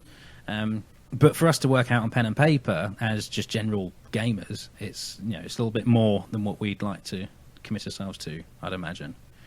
But yeah, I agree, Rage, that I think that this is something that might open up. And hopefully it does, actually. I really do hope. Okay, other fixes. Centre of lift. Going back to planes and aerodynamics, the centre of lift has finally been fixed on the wings for planes. I don't know if you two are aware, but the way that the centre of lift for wings was always measured at the wingtips, which meant you had some really bizarre-looking planes. They've now... Yes. Yeah. They've now moved it to where the centre of pressure for the wing, where you'd expect that to be. It's a little bit more realistic, which makes the planes a lot more sensible. So there's I don't think any of my planes will ever be sensible. Well, it'd be boring if they were. Lander legs. The rotation of lander legs in the VAB. I don't know if you ever guys came across this, but you'll put a lander leg on to a structure and then you want to rotate it and it does these weird things. I don't know. The symmetry would break a lot of times. Symmetry, the rotation would break as well. It's try and rotate the leg around and it disappears into the structural part itself. Things like that. Probably my favorite bug relating to lander legs was the symmetry would break, so you'd rotate it so you'd have one pointing down and the one on the opposite side would be pointing up. Yes. I hated when that happened. Yeah, that's what I'm talking about. That shouldn't happen anymore. Things like that shouldn't happen anymore. So the symmetry... Planes especially had problems with that because mirror symmetry would break a lot easier than radial symmetry. Yeah. Yeah, but once again, this seems like a challenge. There you go. Legs no longer explode when Kerbals walk into them. They just walk through them instead, which is fine. I'm happy with that. Yeah, okay, from immersion level, a Kerbal walking through a lander leg and a wheel isn't realistic, but it's better than the whole thing exploding. So I'm happy with that. Right. And the wheels are fixed as well, so anyone that's played KSP for 10 minutes and tried to use wheels know the pain that wheels caused. So the wheels have now been fixed. And Kerbals no longer cause ladders to explode or slide off of them. So remember when Kerbals used to slide off of ladders very slowly? That stopped. Do Kerbals sometimes still launch into space whenever you try and grab a ladder? No. Or they shouldn't do. Challenge for Rage. But they shouldn't do. It should all be rather stable. That's the end of my list. That's obviously a very, very quick. There's so much stuff in 1.2. Well, it's good to see Kerbals got some upper body strength, so they no longer slide off the ladders. Yeah. The bug fix was just putting little barbells in the astronaut complex. Well, I don't know how much of the dev notes you ever caught up with, but a lot of these bugs that were appearing, are you aware of some of the methods they used to get around them? So instead of, for instance, there was an issue for a while where vehicles would suddenly start sliding. I remember that, and they started, and they just decided the easiest way to fix it, since they couldn't fix the actual bug, was to create an equal and opposite force. Yes, exactly. It was like an anti-crash. I see that's like, oh, this isn't going to cause problems. But they've actually seemed to have fixed everything now. I think that's because they've delved into the root code and redone it. And the SAS is a perfect example of that.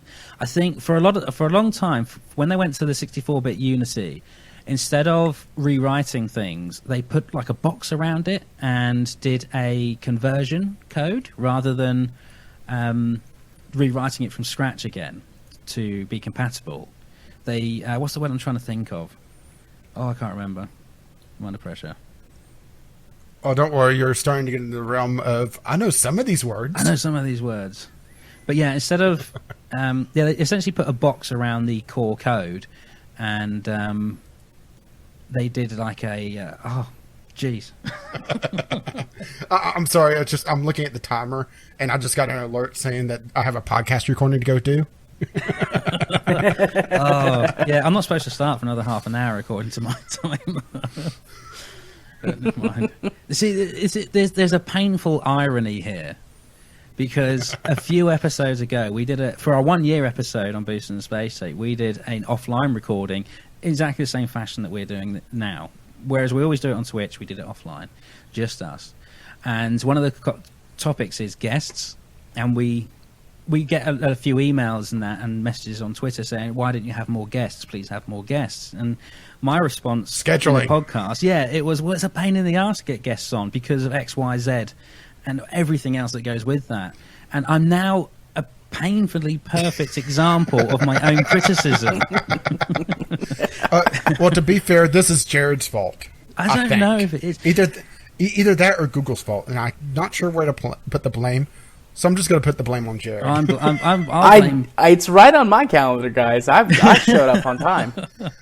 I was here and ready to go. Well, see, here's the thing: is that I have nothing better to do anyway, so I'd be here nonetheless at either time. I was supposed to go out. I was wandering around the house this morning, and my wife will tell you, she won't, but she would if I asked her. I was wandering around saying, I'm sure these times are wrong. 3 o'clock doesn't sound right, considering what time they're starting. And I was wondering, no, it's got to be right. It's got to be right. Oh, I won't check it. It'll be all right. And what happened? It's a good thing that I found you on Skype. I saw the message and I thought, Jared's he's keen. He's keen, making sure, prep and everything. And he's like, no, you're supposed to be on. So, bollocks. And I panicked because at the time our car is out of registration, so I was trying to renew the registration. And the place closed at 12. So I was running around already pretty stressed, trying to get the registration sorted for the car. And I saw this message off Jared, and I was like, no. So much stress going on right now, and I didn't know what to do. And I was like, the wife's like, I got to go on the podcast. And the wife's like, well, the kids haven't had their lunch. I was like, kids, there's a packet of peanuts. Go in that room and close the door and don't come out. I just went into full panic mode. And meanwhile, Jared's just scratching away his notepads like, Yeah. Oh, I'm going to get so many Steam trading cards out of this. And just for the listeners, they had more than a packet of peanuts. Okay, I set them up a nice little. I set them up. Honestly, a pack of peanuts would be a great lunch for my kid. He'd be happy. I swear, children. I don't know how we all didn't die from malnutrition. It's not that we don't try and feed him good. Like, we try and feed him good food every day. What does he only eat? Peanut butter. Cookies, Cheetos, Cheez-Its. Yeah. He's learning to live on a college lifestyle already. But there you go. No, they've got a nice little picnic affair going on in their bedroom, and they seem quite content with that. With more than just peanuts, there was some nourishment there anyway. And there was a bottle of water as well. A bottle of water and a bucket in the corner. I need a wee go in that. How old are your kids? 4. Okay. So you're a little bit ahead of me. Okay. A little bit. My kid's 2.5. Well, I got one that's 2 months old as well. Oh, okay. I got twins. Well, that's easy though. It's easy when they're that size. They just sleep and poop all the time. Pretty much. Yeah. And in between that, they threw up. I had to have a shower because at the time I was running around getting stressed out about everything. I also had a big streak of sick down my left shoulder. So I thought, I need to deal with this as well. I understand that. Good thing we're not a video podcast then. Oh, no, I've changed and everything now. I had to shower before I came on. That was one of the things I had to do. I didn't really want to sit here with a T-shirt stinking of sick. Albeit baby sick, which isn't actually smelly. It just smells like sour milk a little bit, I suppose. Anyway, enough of that. Let's move on. That's gross. That's gross. Sour milk is gross. Yeah, let's move on. All right, so we've been an hour and a half. How's your time looking, Aki? Again, still no text messages. Let me double check. No, still no text messages. We're okay. Okay, well, I mean, that pretty much wraps up KSP, so unless we want to BS a bit, we have fulfilled our obligation. Already? Yeah. What'd you say? A bit. We haven't done that already. Fair play. So I think that last 15 minutes already is kind of going into that. Well, we can summarise just by saying 1.2, fantastic release. Double-edged sword with the news, though, because most of the devs are leaving, although Squad do promise to release more content. I hope it will be paid content. I think there's enough in there to satisfy the final free update, and I look forward to where it's going next. But as far as we're concerned, and as far as we need to know, that there will be more. Squad is not done. But if it is, this is just really the well, once again you were talking double-edged sword. The double-edged sword of being a more open and communicative company is that these personnel changes normally would just happen behind the scenes, and you wouldn't know, you may know about. Yeah, you may know about. I would say probably writers and Baby, the executive producer, them swapping out, but everyone else, you wouldn't be none the wiser. That's right. Yeah, I think we would have known Harvester leaving, but anyone else, we probably would have just. Well, yeah, we wouldn't have known anything.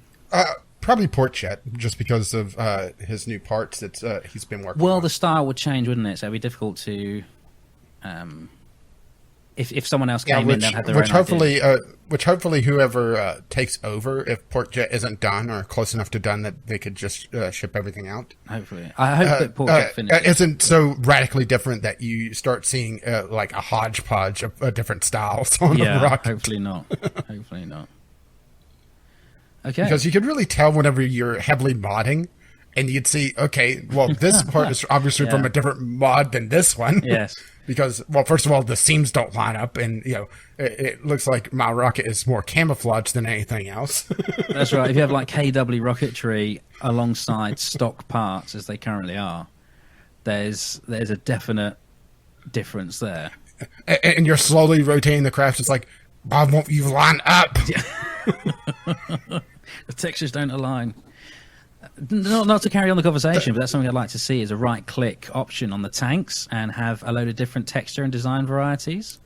Yeah, there's a couple mods that do that I would love to see go stock. Yeah, there have been a few that have done that. Procedural parts, even though I know Squad has said that they don't want to do procedural parts, that's one of the big no-nos that they've talked about. They like the idea of the Lego style where you have this tank, this tank, this tank, and that's it. You don't have the 20,000 different tank sizes in between them. Yes, I agree with them. But procedural parts where you're able to swap out the style or have, make your lander look more like the Apollo lander because you could have a tank be gold foil wrapped. Yes, yeah, a texture difference. And it only needs to be texture as well. I'm not saying different tank shapes, but different textures would be a very welcome addition. Everyone likes customization, and as basic as a texture change on the tanks is, I think that'll go a long way into people finding a new connection with the game, because people love to customize. They can identify their own space program with their own style as well, not just build style, but the physical look of it in terms of the textures, the skins. Yeah. Okay, I'm done. I will KSP no more. Ever again? No. There goes another Kerbal Space Program podcast. Well, we now have a void of Kerbal Space Program podcast. Jared, you want to start a second podcast? Oh God, I don't have time for a second podcast. I'd love to, but in all seriousness, I'd love to do more, but I don't have time. Yeah, it's amazing how much time this takes up. The editing, anyway. It takes me about 3 days to do an edit. I do do a lot more than what I'm supposed to, probably. Well, our mighty editor doesn't do much on the terms of editing. I spend a lot of time editing. This past week was a really good edit. I got it done in like an hour and a half. But I mean, it was just the two of us. We didn't have any audio content to add. We didn't take any breaks. And you also take a lot of notes during the podcast as well. Yeah, and I've got to where I take notes during, so it's like, okay, I gotta go and cut this out at this time, or make sure. There's Rage hacking up a lung after laughing too hard again. I mean, yeah, I'm sure I still miss stuff every once in a while because I tend to lean towards speed, but I mean, I'm pretty good at it. Yeah, but the cheeky little monkeys that find our podcast before it actually releases love it like that. Yeah. Yeah, we have 3-4 people that know exactly where to get the podcast before it releases, so they listen to it like a day and a half early. Yeah. Speaking of Kyle, I almost forgot. Kyle told me to tell you hi, Aki. Oh, hi, Kyle. Yep. He called me a bit inebriated, and when I say a bit, I mean a lot. And he was like, "What are you?" A few minutes into our conversation, he's like, "What are you going to be doing tonight? What are we streaming?" And I was like, "Oh, we're recording a special segment of the podcast with Aki." And he said, "Oh, well, tell him I said hi." I said, "Okay, do you want to tell him anything else?" He was like, "No, I'm good." How lovely. I said, "Okay." Hi, Kyle. But yeah, See, Aki is welcomed on the podcast. He has both Kyle and Groove. he drank a lot of moonshine. He called me and he was like, "Do you know any quick remedies to not be drunk?" And I was like, "Not Don't really. drink that much. Eat food and drink water and hope it passes quickly." Yes. Hope your liver doesn't hate you. Or a blood transfusion. That might be a bit extreme. Yeah, I didn't think of that. Although I don't know where he's going to get a blood transfusion. So Just maybe having a Mel's and horrendous him are the car same blood accident. type. I think I'd rather just slowly get over being drunk. Yeah, that's probably why As people opposed to don't have a do car that. accident. Yeah. Well, When I I was don't in- know. It seems like a lot of people that get drunk do have horrendous car accidents. Well, there is a I link. went to Vegas a few years ago, and I was just exploring my hotel. I stayed at the MGM Grand, and there was a place in the basement where that you could go after a night of I guess debauchery and get a blood transfusion and get all sorts of things, stuff pumped into your body that was like, I remember there being adrenaline so that you would wake up. That's the only thing I remember out of the cocktail that they would give you. But it was like, Sheesh. Wow. it was like $200. It was Wow. crazy. I was like, I would not let some random person at Vegas give me a blood transfusion and a cocktail of feel-good drugs. Well, don't you know that it just stays in Vegas? Very true. Very true. Well, the tramp stamp that you got the night before doesn't, though. Well, on the subject of... And awkward silence. On the subject of alcohol, I was breaking it. I was doing my best to break it. On the subject of alcohol, where I was supposed to be before I started this podcast was to a local brewing shop, because I'm going to start brewing my own beer. I'm going to give it a go. Oh, fancy. Yeah. Fancy. I make wine Do you? and mead with my mom. Yeah, Nice. that's a thing that we do. My brother does A couple it. of times a year. He does it. We get together and make a batch. Yeah, my brother's been into it for quite some time, and I thought, I'm going to give this I mean, he's got, like, ridiculous amounts of equipment, and he's very clinical with it. I'm just going to do the basics, but, I mean, booze is so expensive up in Darwin. It's expensive in Australia, but it's particularly expensive in Darwin. And a lot of people up here make their own. So I thought I'd give it a go. So I'm going to give it... If you never hear from me again, you know that I did it wrong, and probably haven't recovered. But it's something I'm looking forward to. Then Aki is the one that's blind and trying to still game. Again, that wouldn't make any difference, would it? Let's be honest. You've seen my streams rage.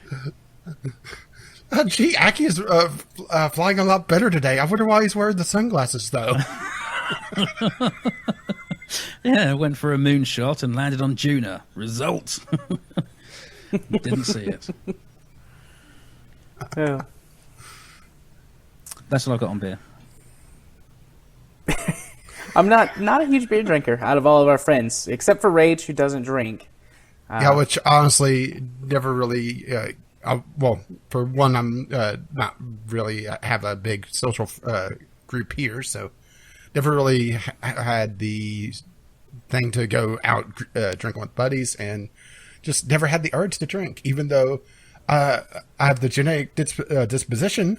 I'm of German and Irish descent, so in theory, I should go drinking and then take over the bar and try to invade the bar next door. Yes. You're letting your culture down. How does that make you feel? Sober. You also should be hiling me more, since I'm the Hitler of this podcast. Well, I don't hear you spinning in your chair going right now. So, Oh, that reminds me. One of my clients listens to the podcast, and he's been catching up. And he walked into session the other day, and he was like, he gave me the Nazi salute and was like, "Heil Jared." And I was really confused for a minute, and then I remembered that he listens to the podcast, and it all made sense. I think you're in the wrong place. I was like, what in the name of all that is whole? Oh, that's right. You listen to this craziness. You're just going to start calling your room the bunker. How do you know I don't do that already? Well, if you believe the conspiracy theories, you should move to the moon. Apparently Hitler lives on the moon. No, I saw the episode of Monty Python. Didn't he move to the UK and try to start his role in politics there again? Yes. I love Monty Python. Oh my god. Mr. I used to watch Hilter? that all the time. Oh, I'm devastated. Because I've got all my DVDs. I've got loads and loads of DVDs. I love films. So I've got loads of DVDs. And I am Blu-rays now, but DVDs. Moved to Australia. Bought an Australia DVD Blu-ray system. And of course, regional issues. So I've got a quarter of my film collection that I used to because I don't have a region-free DVD player. And as much Googling as I do, I can't find a way to unlock this one. So but it is a new... Do you have a DVD drive in your PC? Yes, I do. You could just rip them. I rip all of my DVDs and have a digital collection, DVDs and Blu-rays. I've got a Blu-ray drive in my I haven't machine. migrated to the digital collection yet, and it's such a good idea. My brother has something like that. He's got this little mini PC that he has next to the TV, and he just accesses all his films from that one place. But I'm still old-fashioned and get up, and it's weird. My music collection has gone digital. I have no CDs, of course, no cassettes anymore. Although I am trying to put together a record collection because records, vinyl, and but my film collection, I don't know why, but I've refused to put onto digital media. I've just gone to or stuck with the discs, and it's silly to do that really because they take up a lot of space.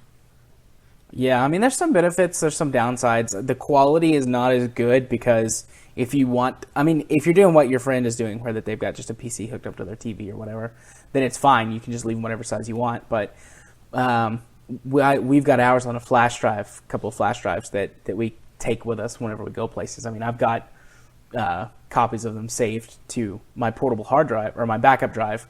But, if we want to take a bunch of them on a flash drive, I have to compress them down, cut down the quality a little bit. So the quality is not quite as good as on disc. But, I mean, the convenience for me outweighs that. Sure, yes. So, I've got like 300 or 400 digital movies right now, and I've got another, like a huge stack that I still need to go through. Because, I mean, our movie collection was massive. Put them through the jet engine? Yeah. That's my render machine, Aki, is called the Jet Engine because it's a secondhand PC that I got from my father-in-law who works in IT. And I did some upgrades to it and whatnot, but it's only got a single fan because it's like a really small, it's not a micro PC, but it's a really tiny PC just meant to sit on a workstation. And it just, once it gets going, that little fan just whines like a jet engine. I remember for hours. I've always wanted a PC case. I got someone rudely mowing the lawn outside. I don't know if you can hear that. I can't hear it. Okay. I heard it just now, barely. All right. Okay. I apologise. But if you can hear because everyone here will have petrol lawnmowers and trimmers. Now everything's petrol. With that comes noise. So anyway, that's all right. That's kind of the standard here as well. But then again, where I live, it's big in fossil fuels and. They're try to fight anything that moves away from coal mining because that's definitely not dead and in the past. No, I live out in the middle of nowhere. My nearest neighbor is like 5 minutes away. So yes, that's I don't have to which is why the clown's going to show up at 3 a.m. I'd love that isolation. See, I'm a country person. Well, that's what you'd call me in the UK, as a country person, rather than a town or city person. And I love the isolation and quiet. But for Darwin, for Australia, where I live, that's in this area. I live in a very, very quiet area, but we have houses all around us. Whereas if I lived in England, I'd find a nice little quiet village somewhere and isolation. Yeah. So I envy you, Jared. living in. I don't know whether you like that living, but that's definitely my living. And you don't get people mowing the lawn right outside your window either. Which No, is irritating. I used to hate it. I used to hate living out in the middle of nowhere. I moved to a town, not exactly a city by any means, but it was much bigger than where I grew up. And then housing is very cheap out here in the middle of nowhere, so that's why we moved back. But it's grown on me, especially having a kid. It's a really good place. I mean, we can pretty much turn him loose outside and be like, okay, go have fun. Don't have to worry about it. It's really hard to get good internet service out here. It took us forever to get Comcast, which is awful, but like compared to nothing, it's like, well, I guess I'll deal with this. Well, to be fair, in the United States, it's hard to get good internet nowadays anyway because of all the data caps rolling out. Yeah, fair enough. And Aki's just saying there like, you lucky bastards. Yes, I have internet. I have good internet in Australia, but the problem is trying to get outside of Australia is an issue. So I might have a good upload and download, relatively good upload and download, but of course there's very little inside Australia. So most of the sites that I download from come from elsewhere in the world, and getting a connection to that server, wherever it may be, is the issue.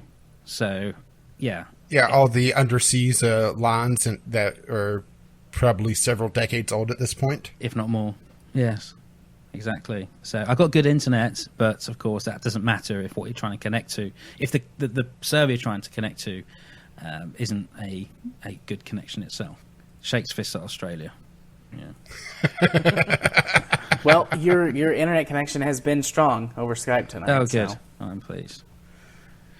But yeah, that's anyway. I like it in Australia, but I couldn't let my kids run around loose outside like you. One, they get sunburned in about 2 minutes because it's the tropics, and you see, in the UK in the summer, it used to get like the UV factor would be 5 or 6 in the height of summer. We get 16 here, and I am currently sunburned because I spent 20 minutes in the sun yesterday, and it's probably less than that, to be honest. It doesn't take long. Oh, and also you can't let the kids out because all the giant spiders. Well, that was the other thing. Yes, first of all, the sun. Second of all, the things that want to eat them. It's not. Yeah, I don't know. Yeah, we have some things that like to kill you out here, but nowhere near as many as Australia. It's not everything. The occasional bear. I don't live close enough to the mountains to have to deal with bobcats or anything like that. So it's like occasionally a bear will come through, but that's very rare. Yeah, before I moved to the apartment complex where I live now, for about 6 months, my garbage can was knocked over 3 or 4 times by this bear that kept showing up. Wow. And my garbage can just had these the battle damage of the bear grabbing the lid and ripping it off out of the locking mechanism. Yeah, bears scare me. I'm scared of bears. There's no bears here that I'm aware of, but I'm scared of them. Yeah, they're pretty scary. I've just watched. I've seen a couple, but not like I've been in a safe place when I've seen them. I just watched is it The Revenant? Probably the scariest encounter I've had with a bear was probably when I was about 11 or 12. This was about 2 houses ago. The house that I lived in was essentially built into the hillside, almost like a hobbit hole, because it would the hillside came down pretty much at a sheer angle. And then suddenly dropped off into this small cliff, and right there was the back porch. And essentially, in order to mow the lawn, you needed to attach the lawnmower to a rope and just kind of just let it roll down the hill, because there's no way that you're going up it with a lawnmower. But there was a bear that was sitting right at the edge of the woods, looking down at the house, and going out in the backyard and looking up and seeing those eyes. It's like, oh, shit. Yeah. Thankfully, the bear was more interested in my neighbor's garbage and gladly just spread it out on their lawn, Also, I had raccoons a lot. The raccoons would love to... Well, we had a cat that absolutely hated coming indoors unless it was, somewhere around in the negative numbers for Fahrenheit for temperature. And she the only way to really feed her was just to leave some food out on the front porch. And we had eventually just raccoons starting to show up and carrying the food bowl over to the corner and just eating the cat food. Yeah, welcome to Rage's Wild World. I think the very worst animals here, I think, are skunks. Because they smell all the time. They wind up as roadkill, or an animal kills one outside or something like that, and then you stink up your house. Every once in a while they come around. We've had the dogs get sprayed before, and it's like, oh, God. The worst is either the bears here or the possums that sometimes show up. And these aren't the cuddly, these are the ugly North American marsupials.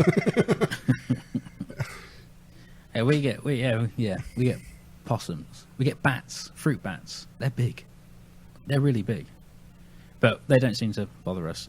In fact, what have we got? Geckos. Everything's small. We've got geckos everywhere, but geckos are good because they eat all the moths and mosquitoes and flies. And then we've got... But not the spiders that go make all the sandwiches. No. You just let them get on with that. You just don't interfere. The geckos try to rob the spiders, and the spiders just throw them off and go make another sandwich. Well, we've taught the girls to love geckos because they are very, very handy to have around. Because we get a lot of geckos. Only problem is that they try to sell you car insurance. Well, they do. But we get a lot of the babies. You get a lot of the babies come into the house because if they're outside, the adults will eat them, so they come into the house. We've taught the girls that no, these are good little baby geckos. They're fine. Let's let them scurry around the walls, whatever. Because when they get bigger, they will keep the fly count down. So they're fine. Which also makes the stream a lot more interesting whenever one goes across the green screen. Yeah. Well, cockroaches we get, but we kind of manage to keep on top of them. And the garage is full of crickets. Now, they're very noisy and they're very messy, but to be honest, I'd rather have a garage full of crickets than anything else, because they keep the garage clean as such, although they shit everywhere. But I'd rather have them than anything else. I'm not sure if they have them where you are, Jared, but have you ever seen cave crickets? No, I don't these think are so. these are like the evil, ugly cousins of crickets that look like some sort of weird mutant cricket, and their defense mechanism is to actually jump towards you. And the only problem is that usually there's about a few dozen of them. They're very big in basements here. They'll basically an infestation. And I used to be terrified when I was about 5 or 6 of going to the basement because the house that I lived in at the time had this absolutely huge infestation of cave crickets. So you go down the basement and you just see in the distance all these things hopping towards you out of the darkness. I mean, they're harmless. They're just ugly and, they charge you. Yeah, so get... Cats used to. My cat used to love them because it's like a free meal. They hop right towards you. The cat would just bat them down on the ground, bite their head off, and then go to the next one. Jeez. I've got the text message. She's losing control. All right. Well, then let's take a few minutes. Aki, tell us what's going on for you on your channel and your stream, and just generally whore yourself out to our listeners. Yes. Self-plug, shameless plugging. Is that what this is? This is the part to do that. Well, we've already done it. Well, I've been off. I've just got back to streaming the other day after having a couple of weeks off because we did the Skylab thing, which was a lot of fun. Met up with some other streamers to go and do that, and we'll be talking about that tomorrow on our podcast. So for those that might not know, I'm the host of Boosters in Space Tape, which is just a KSP podcast. There's a problem with this podcast, my podcast, is that it's a niche of a niche of a niche.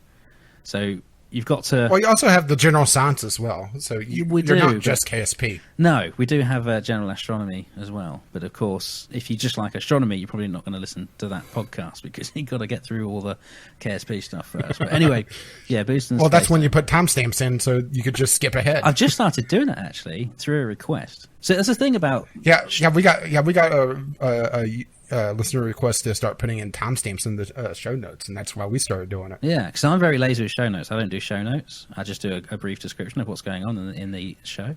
Well, see, Jared is also very lazy, and I took over at about week 4 because he would just throw in all the links and make it look ugly. So yes, I don't have the luxury of committing that much time, because show notes can actually take up quite a bit of time as well. But I have started putting the timestamps. So I'm a Twitch streamer, and predominantly Twitch streamer. So on Akinesis _gaming, because there was an underscore there, which I regret. I regret the whole name actually, but the underscore is just makes the whole thing even worse. YouTube as well, but not so much. YouTube is just mainly for my highlights, really. I do a few other stuff in there, like I just did a loot crate opening. But I'm on YouTube as well, and then the Booze on the Space Tape podcast, and that's where all my time goes. But it's Akinesis Gaming on all of that, and on Twitter. And that's me. I kind of just do stuff, predominantly KSP. I'm a bit of a space buff, so the things I do tend to gravitate towards spacey things. Although my last stream I did play Day of the Tentacle. Have any of you guys played those old games? You must have. Actually, that was a little bit before my time on PC, and I hadn't played the remake. I'm a little upset that I missed that, because I went to sleep like an hour before you started it. I get up, I check my email. It's like, Akinesis Gaming has started streaming. So I click the email. It's like, he started playing Day of the Tentacle. Yeah, damn it! Yes. Well, I've yet to finish. I should be able to. In the next stream, I'll finish it. So I'll give you. Yeah, but that's the problem with Twitch streaming, is that you have to go back to the VOD now to be able to watch it. Yeah, from the beginning. Twitch streaming really leans towards more episodic content like KSP. Yeah, it does. So Day of the Tentacle. I think it's 17 years ago. I think we worked out that the last time I played that. And they've done a remaster, the remake, and they're doing Full Throttle as well. So there's 3 in that series. The first one was Sam and Max. The second one was Day of the Tentacle, and the third one was Full Throttle. And they're currently remaking the Full Throttle one, and I am so excited about that. Hopefully they'll do Sam and Max as well. I want more Sam and Max after the Telltale stuff, because they really went away from Sam and Max and went to more of, instead of point-and-click adventure, this weird Telltale style of almost interactive story, and not really point-and-click adventure anymore. Oh, no, they need to keep it point-and-click adventure. Yeah, where they went with The Walking Dead is a good example of it, where, yes, there are some point-and-click elements to it, but it's more of an interactive story, which... Right. My big problem with Telltale, how they do the interactive story, is it's not really interactive. It's, it's just variations. Okay, you choose between these two characters, which one lives and which one dies, but honestly, it doesn't really change the story overall. And that's where my big problem with Telltale has really been, is that, it doesn't matter. The choices don't matter. The illusion of choice. Exactly. Choice. Yeah. Oh, these old point-and-click adventure games, I love them. Brings back so many memories. It's surprising how much of the puzzles are remembered as well. It all comes back to you. Even though it was 17 years ago that I last played this, I still remember how to solve a lot of the puzzles. But they're great. I'm so chuffed they're remaking them. I am so chuffed they're remaking them. I've managed, actually, listening to... which episode was it where you're talking about the Mech Warrior stuff and getting the free Mech Commander 2. It was a couple of episodes ago, wasn't it? Yeah, that was 3 or 4 episodes that ago, may have been our the game club before last, talking around Mech Warrior. Yeah, I've online. After listening to that, I didn't realise you could go back and download these games from some of the places. I know there's good old games and things, but but then there's other games that are a lot harder to get. That's essentially abandonware, because there is no legal way to get it. Like the first Mafia game, there is no legal way to get it digitally.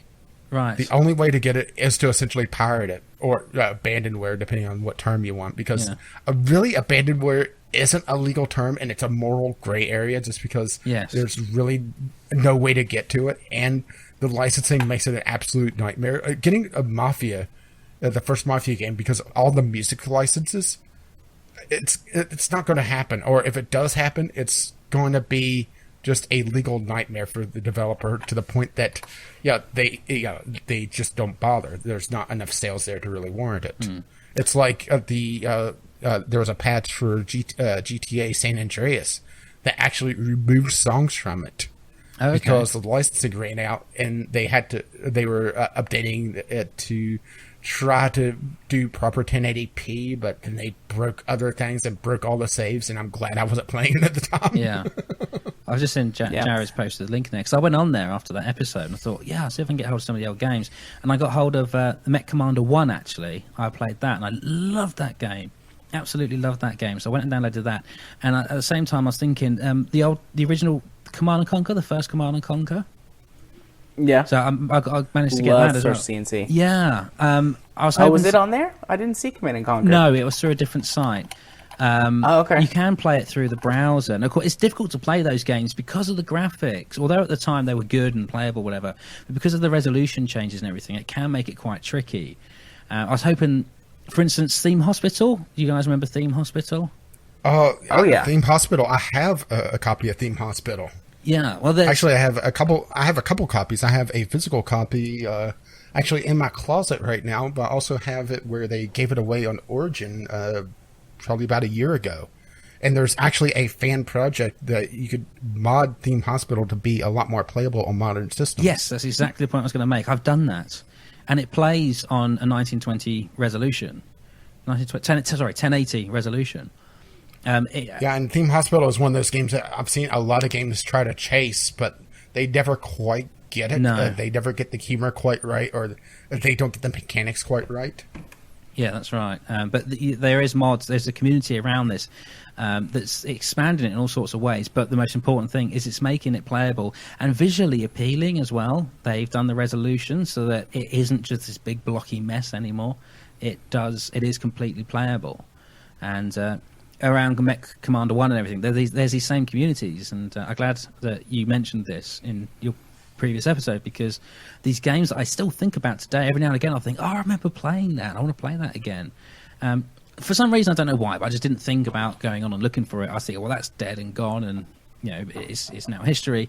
But no, there are these sites that you can go to and drag these old games, a lot of these old games from, and I'm really pleased. So I'll probably start streaming that, actually. Yeah, it's just sometimes very difficult to get it to either stream or record properly. There was actually a failed project that I had, I would say probably about 6 months ago, that I'm probably going to retry, where I wanted to do a series on Crimson Skies. Okay. And I just couldn't get it to record properly. I tried a few different programs, and it just wouldn't work properly. It would either record in the small window, the 640 by 480, that I didn't have it running in that resolution, because I did some little hackery to get it running at proper 1080p. Or it would just crash the game on scene change when it was done loading the game. It would just would not play properly, and it's one of those times that I really wish I had a secondary computer running to do hardware recording. It's one of the few times, actually. Yeah, I could really do it. Like Red Panda does. Yes, I believe. Yeah, he does. It's after talking to him about the success he's had, because it's one of those things, isn't it? It's like having 2 or 3 monitors. The computer's the same. You can get by on one. I always say it's like a car, actually. If you never have a car, you can get by without a car. As soon as you have a car, you can never then be without one. And I think running 2 computers is the same. I run everything from one computer. I do my streaming podcast, and everything goes out of in and out of one computer. I could do it too. And if I got 2 computers, it would probably make my world so much more easier, to the point where I'm thinking I cannot go back to one computer. Yeah, let's put it this way. I have my old computer downstairs, and I'm thinking about putting the new video, or the replacement, the video card I just replaced, how feasible it is to put that in the old system, which I think you'll love that computer's name. Its name is Glitchy. That doesn't sound promising. Very appropriate. Oh, well, let's just put it this way. When I put it together, I was getting some weird video interference.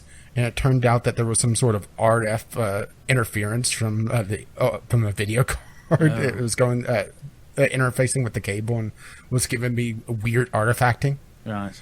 So yeah, that took a while to diagnose. Yeah. But yeah, that's how it got its name.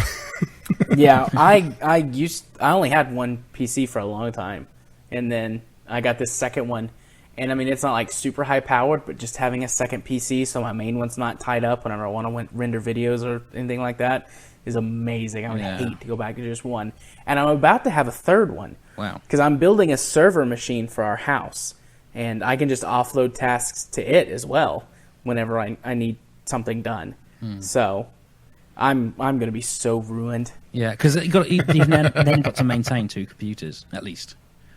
Oh, you are maintaining 2 computers and keep them upgraded. Because some of the games, since I got upgraded to Windows 10, actually, let's not go down to Windows 10 discussion route, but I upgraded to Windows 10. And don't worry, Jared absolutely loves Windows 10, and he has nothing evil to say about it. Fuck Windows 10. Yeah, I kind of wish I stuck with Windows 7. But anyway, Windows 10. One of the games I like to stream is City Skylines. I love that game. And it's such a relaxing game to stream as well. The chat seems to get really involved with that. And but I can't run it. Since I put it onto Windows 10, my processors, the core is completely maxed out all the time, which then makes the stream glitchy and unwatchable. On Windows 7, no problem. Windows 10, which is supposed to be easier on these sort of things, all of a sudden, problems. So, and there's a few other games. I haven't actually tried City Skylines since I've upgraded, and I'm using upgrade in massive sarcasm quotes because I've had my own issues with Windows 10. Yeah. I haven't tried City Skylines since I've went to Windows 10. I really should try it. Yeah, it's processor intensive. It's some games are like that. There's another game that I play that's like that. Can't remember off the top of my head right now, but it's processor intensive. But it was never a problem. Windows 10 has now made it a problem. And my machine, was built in 2012, and I've not upgraded any of the parts since then, really. I've put some SSDs in and everything. That's been upgraded. But in terms of the graphics cards and the processor and everything, it's all 2012 purchased. Yeah, my system is 2013, except for the video card, which just got upgraded a month ago. Yeah. To the RX 480, which... as long as nothing's too crazy on the processor, because the processor is by far my weakest link now, just because AMD and there's not a lot of more I could do with it without waiting for either a Zen to come out and upgrading to a brand new processor, which also means I have to upgrade my motherboard, or going to Intel, which, same problem there. There's not a lot I could do on the processor side of things, but anything that's GPU intensive, I'm having no problems with now. Sure. My system keeps up with everything, but of course with the streaming as well, it puts an extra load on. That's where things is just the tax of streaming and recording. Yeah, I wish I had an i7. Yeah, because I built this machine before I was doing streaming and stuff, and so I've got an i5, and it's thankfully XSplit lets you offload a lot of the encoding for streaming and stuff onto your GPU, but even still, sometimes I struggle to stream games that.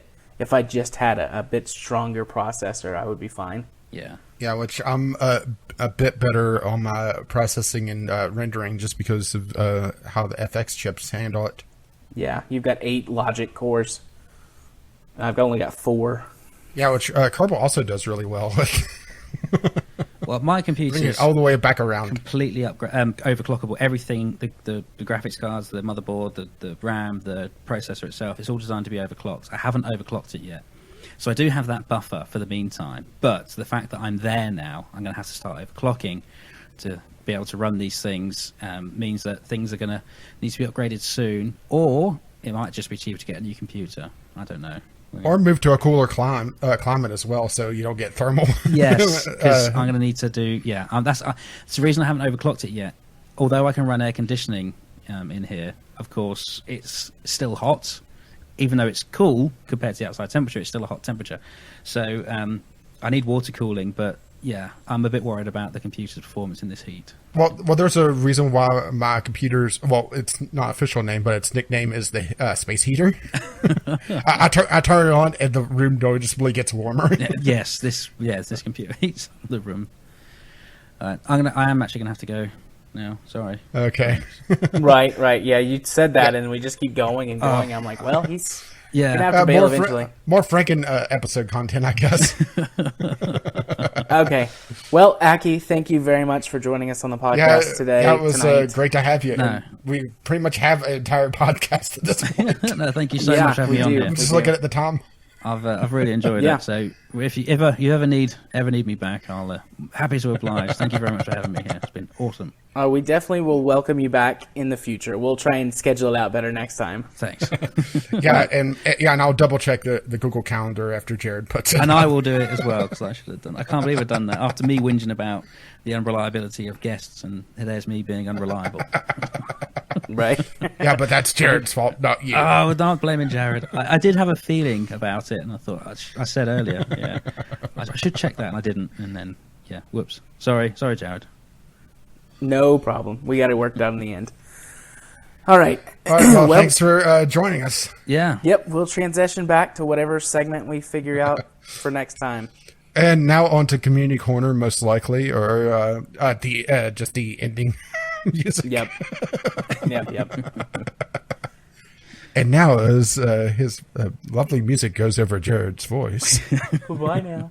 Bye. Bye. See ya. Okay, and obviously now is where that will be edited in. Yeah, thank you, Pastor Jared. Yeah. Okay, well, now that that's over, I think it's time for us to wrap up, Rage. Yeah, this feels very strange. It Been does. a short recording. It does. I mean, we've got more recording to do after this, so... Oh, my. And it's not like I'll be going to bed early tonight. You make that sound so dirty. Wink. Definitely need some coffee after this. Before we go record other games. Or your internet craps out, one of the two. It's held strong so far, though. Let's not tempt fate, though. Yeah. Now it's time for us to talk about what's going on for our channels this week, which is the portion where I always go first. And I have to say that I have recorded a lot of Spin Tires. I've recorded my solo playthroughs of all of the maps except for River and Flood. And I'm probably going to take a break for a little while from Spin Tires. The way that I'm releasing those episodes means that there's only going to be one a week, which means that I've got technically 4 weeks of content covered. I mean, the Volcano one was already done and is already scheduled on my YouTube channel, but these 3 videos now are going to be up there. So. Yeah, next scheduled is your intervention. Yeah. But I had a mishap that I'm decided I'm definitely going to go in and cut all of the places and make them into a video that just highlights them. On hill, for those of you who know Spin Tires, you have to go from one corner of the map to the other with your logs. And you have to climb up the hill one way or the other. And I chose to use the actual road that kind of winds back and forth up the hillside. In getting my logs from one corner of the map to the other, doing that, I flipped over 6 times. I lost my load of logs 6 times. Oh, my. It was late. I was tired. What I should have done after the first screw up, because it was all my fault. Every single time it was absolutely my fault. So what I should have done was stopped. But then I got mad at it, and I was like, no, I'm going to beat you. I'm going to beat you tonight. So I went and I got another truck with a crane on it, and, between the 2 trucks, got it flipped over, loaded up with logs, pulled it up, flipped it over again, redid the whole process, pulled it up, flipped it over again, etc., up until the last point where that I was climbing the hill, and I actually rolled my truck all the way from the top to the bottom. Like, actually, it rolled over. I got the achievement on recording for rolling your truck all the way over. So I just kind of buried my head in my hands for a moment and was really angry. And then I just had to laugh because I was like, you big dummy, this is all your fault. If you just went to bed, it would have been fine. So you'll get to see that coming up in the next couple of weeks. That's definitely not this week. This coming week, some more archive footage that I've scheduled. Well, I say archive. It was just stuff that got buried. A few more of those videos. I think there's one more Warframe video and then a couple of random stream videos. Then there's also, I don't know what this week's review is going to be, actually. I haven't thought about writing it or recording it or anything welcome yet. to my world. So I don't know what it's going to be. Stay tuned.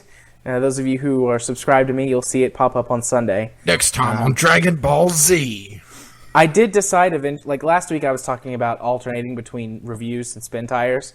I had a couple of people tell me that they didn't want me to do that, And honestly, my reviews are the most viewed things on my channel right now.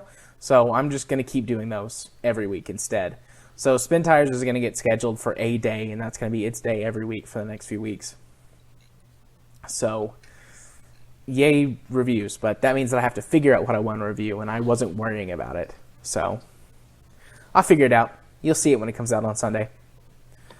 Other than that, it's just some random stuff. Honestly, that's kind of what I do, is random stuff. Oh, there will be a new Sunrider this week. Episode 3 goes up, which is the episode where I'm fired by lasers is heard for the first time. I'm so excited. So excited. But other than that, yeah, that's not really much going on my channel. Just the usuals. And you can find me on the YouTubes by searching for Gaming Psychologist. I'm very slowly getting some growth. I got a couple of new subs this week, so I was very happy about that. Thank you. If you also happen to listen to the podcast, for subscribing to me on YouTube, I really appreciate it. You can follow me on Twitter at JMA4707. Got several new Twitter followers this week too, so thank you guys for following me on Twitter. And then if you want to watch me stream video games, which I do usually on Wednesdays and Fridays, you can do so over at twitch.tv/jarthur4707. Also, if you want to be my friend on Steam, I accept all friend requests from people and just hope that you guys listen to the podcast and aren't weirdos. And you can come chat with me, watch me play games through Steam if I'm not streaming. Hey, what's wrong with weirdos? Yeah, I'm a little bit weird too, so I guess nothing. I guess crazy people, psychotic people who want to murder me. That's what I hope you're not. Well, there is Kyle. Yeah, but I like Kyle. I think I'm safe. I don't think he's going to axe murder me. Well, at least not this week. Yeah, well, I'll take my chances. Anyways, if you want to come chat with me, watch me play games when I'm not actually streaming on Twitch, you can just send me a friend request. My Steam username is jarthur4707. And if you wish to let him know exactly what episode you're coming from, this week's password is Dingo. Dingo. And as a change of pace, why don't we also spam Aki with the word dingo? His Twitter handle is Akinesis Gaming, AKINESIS Gaming.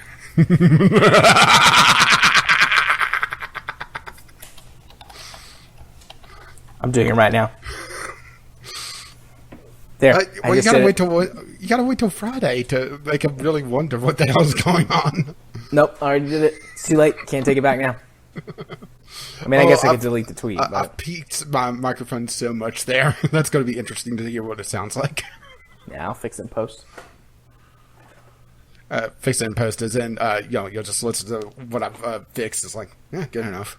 Yeah, good enough. Oh, poor Aki's going to be so confused until he gets to this part of the podcast. Yep. All right, so what's going on for you this week on your channel and whatnot? Oh, well, this week I had a bit of recording error and had to re-record a 2-episode section of The Vanishing of Ethan Carter. Yeah, I loaded up my recording Sunday to do my prep for this week and realized, the microphone waveform looks really quiet. Actually, very quiet. Loaded up on Audacity. No movement on the meters whatsoever. It was blank. So I'm going to blame Groove. He got in and messed with my audio settings somehow. Nice. That's the infuriating thing was I checked my settings before I recorded. Everything looked fine. I recorded, checked my settings whenever I realized I had no audio data. Everything was still fine. So maybe the game is just haunted, which is kind of fitting with the theme. So episode 3 of Ethan Carter is actually a combination of episodes 3 and 4 of what I did in the original recording. And then, if you wish to see me get freaked out a little bit, episode 5, which goes live on Thursday, just sees me dope out of an area completely. Nice. So that's always fun. Outside of that, RimWorld is hanging on by a thread, particularly today. Oh, yeah, the episode that went live probably about 12 hours, because the second episode just went live. The first episode for Tuesday saw me barely survive. Only reason why I did was I forgot to give Jared orders. So, yeah. Seeing me almost fail is always fun, huh? Absolutely. Command me. Oh, my. That's a reference to Sunrider Mask of Arcadius. That's probably going to be episode 10 or 11. I haven't got there yet in my recordings, but I've been there when I played through the game. Yeah, RimWorld is always all sorts of just madness and fun. If you wish to join the colony, you could send me a tweet over at Gaming with CR if you wish to add your name to the name list, by the way. I keep forgetting to mention that, but I do constantly add to the name list. And then let's see. Well, I'm finishing up my series or semi-series with Kyle with Spin Tires, which means that Saturday I have the complete madness that was Rocket League. Woo! And you remember exactly what happened in that. Yeah, I do. So that's going to be Saturday, and hopefully we're going to be recording something tonight for next week. We'll figure that out in a little bit and see if that is actually worthwhile. And as always, the podcast comes out on Friday, and the Sunday Sampler, which at this point I have no idea what I'm going to record. Actually, I have a little bit of an idea, but we'll see if I get something a little bit more interesting. Because I'm always at the mercy of what comes out, and right now there's kind of a drought of good indie games because, well, you heard what I talked about at the beginning of the episode. Something like 3 hours ago now. Yep. I was there. And so was I. Amazing. Absolutely. But yeah, you heard me just go off on 3 games, and yeah, that's about the quality of most of the stuff I get. Maybe one of these days I'll become a good YouTuber and get good games. Somehow I doubt it. But if you wish to see all the crap and then that I review and get review copies for, and then the games that are actually good that I buy, you could do so over at Gaming with Caffeine Rage on YouTube. Or, like I said, tweet me over at Gaming with CR for being added to the colony list. Or just, to see what I'm talking about. Lately, it's been me just being a little bit pissed off at my internet connection. And also, I commented about Rockstar releasing, teasing Red Dead Redemption 2. And, of course, no fucking PC version announced. Because I guess we need to wait about another 3 years so we'll get the kind of dead version of Red Dead Redemption with all the online, and then they'll throw in all the Coyote cards that you can buy to be able to get everything because they've made all the prices so jacked up. Coyote cards. That's amazing. I wish I'd thought of that. So do I, because I saw that as a comment. But I was going to say Indian cards or something, but Coyote works just as well. But yeah, I'm just pleased that they're not releasing Red Dead Redemption right away. But that's Rockstar for you. They need to stagger their releases. They're going to do the current gen consoles. Then in a year, we'll see the PlayStation Pro. Oh, I fucking hate that name. And the Scorpio. And then, let's say in a year and a half, we'll see the PC release of Red Dead Redemption 2, which I'm a little sad that they didn't call it Red Dead Redemption. Redder Deader Redemptioner.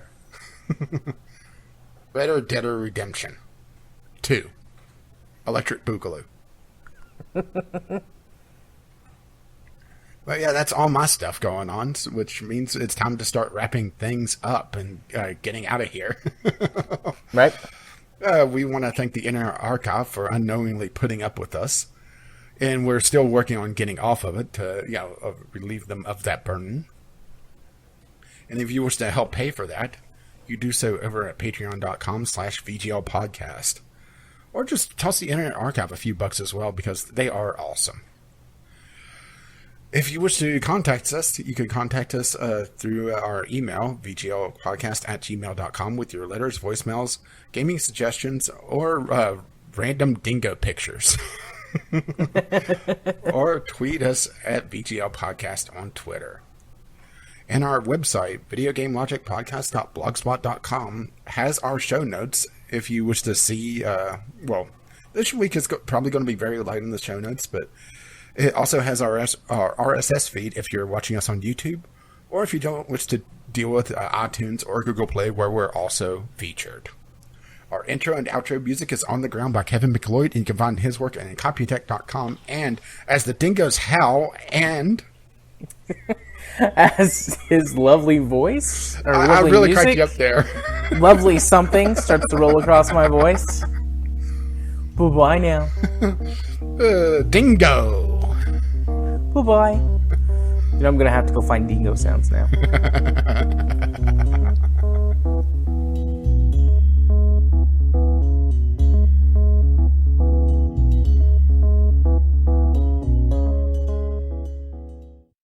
What's up, all you members of the Scrub Squad? This is Crash, and we're going to be coming at you about Grand Theft Auto 4. Alright, so Grand Theft Auto 4, it's basically an open-world sandbox game that... Hello? Hey, Crash, it's your cousin. Want to go bowling and maybe get a little shit-faced afterwards? No, sorry, cuz. I'm recording something for the VGL podcast right now. Maybe I can catch you up some other time, alright? Okay, cousin, I'll hold you to that. I'll catch you later. Alright, sorry about that, brosifs and brosofinas. Alright, so as I was saying, Grand Theft Auto 4. I'd like to talk a little bit about it because it's probably going to be the next Game Club game after this vote goes in, and... Son of a bitch. Hello? Hey, Crash, it's your cousin. You want to go bowling or to the movies, or you want to go out and get shit-faced and pick up lusty women? Okay, look, dude, this takes a lot longer than I think you think it does to record one of these, so... Listen, I will call you when I have time, okay? Okay? Wait, is that okay? Yeah, okay, I guess that's okay. Anyways, I'll talk to you later, cousin. Maybe some other time we'll do something. Anyway, so as I was saying, Grand Theft Auto 4, it's a really good game with actually a pretty engaging story. It's pretty long, and you meet some really good characters along the way. I personally like Brucey quite a bit. And anywho, so, oh my Jesus fuck, dude. Seriously. Alright, look, Kerbin, I swear to Christ, you better be going somewhere with this, because you cannot be asking me about bowling again. It has literally been less than a minute. You do understand that, right? Okay, geez, cousin, maybe some other time. I mean, after all, you are Mr. Big Shot Astronaut, right? Going up into space, doing all the research, yeah, you know what it is. Alright, I'll talk to you later. So Grand Theft Auto 4 is a really good game. It's got a lot of good guns and a lot of really cool story beats, and it has a really nice Eastern European story. It only has one major drawback that I can think of, and that major drawback is... Is it done? I mean, I'm not kidding, guys. I might lose my shit if he calls again. I'm not kidding. Okay, so Grand Theft Auto 4 is definitely what we should be picking for the Game Club, because it's going to be the game that you're going to get the most enjoyment out of. Now, you're going to need about the 2 weeks in order to play it, and oh my god, are you kidding me? Okay, what, dude, what do you actually want? Hey, Crash, I was just wondering, were you going to be sitting in something this week? Hello? Crash? Hello? I can't work on these toes, I swear to god, I just... The Cloud of the Woods, windmilling his... Which is no better than Sean Murray being primed to take Peter Molyneux's up his... Okay, well anyways, Grand Theft Auto 4 is a game that you should vote for because it's a lot of fun and I feel that it actually shaped the sandbox genre of gaming. So anyways, this has been Crash, signing off.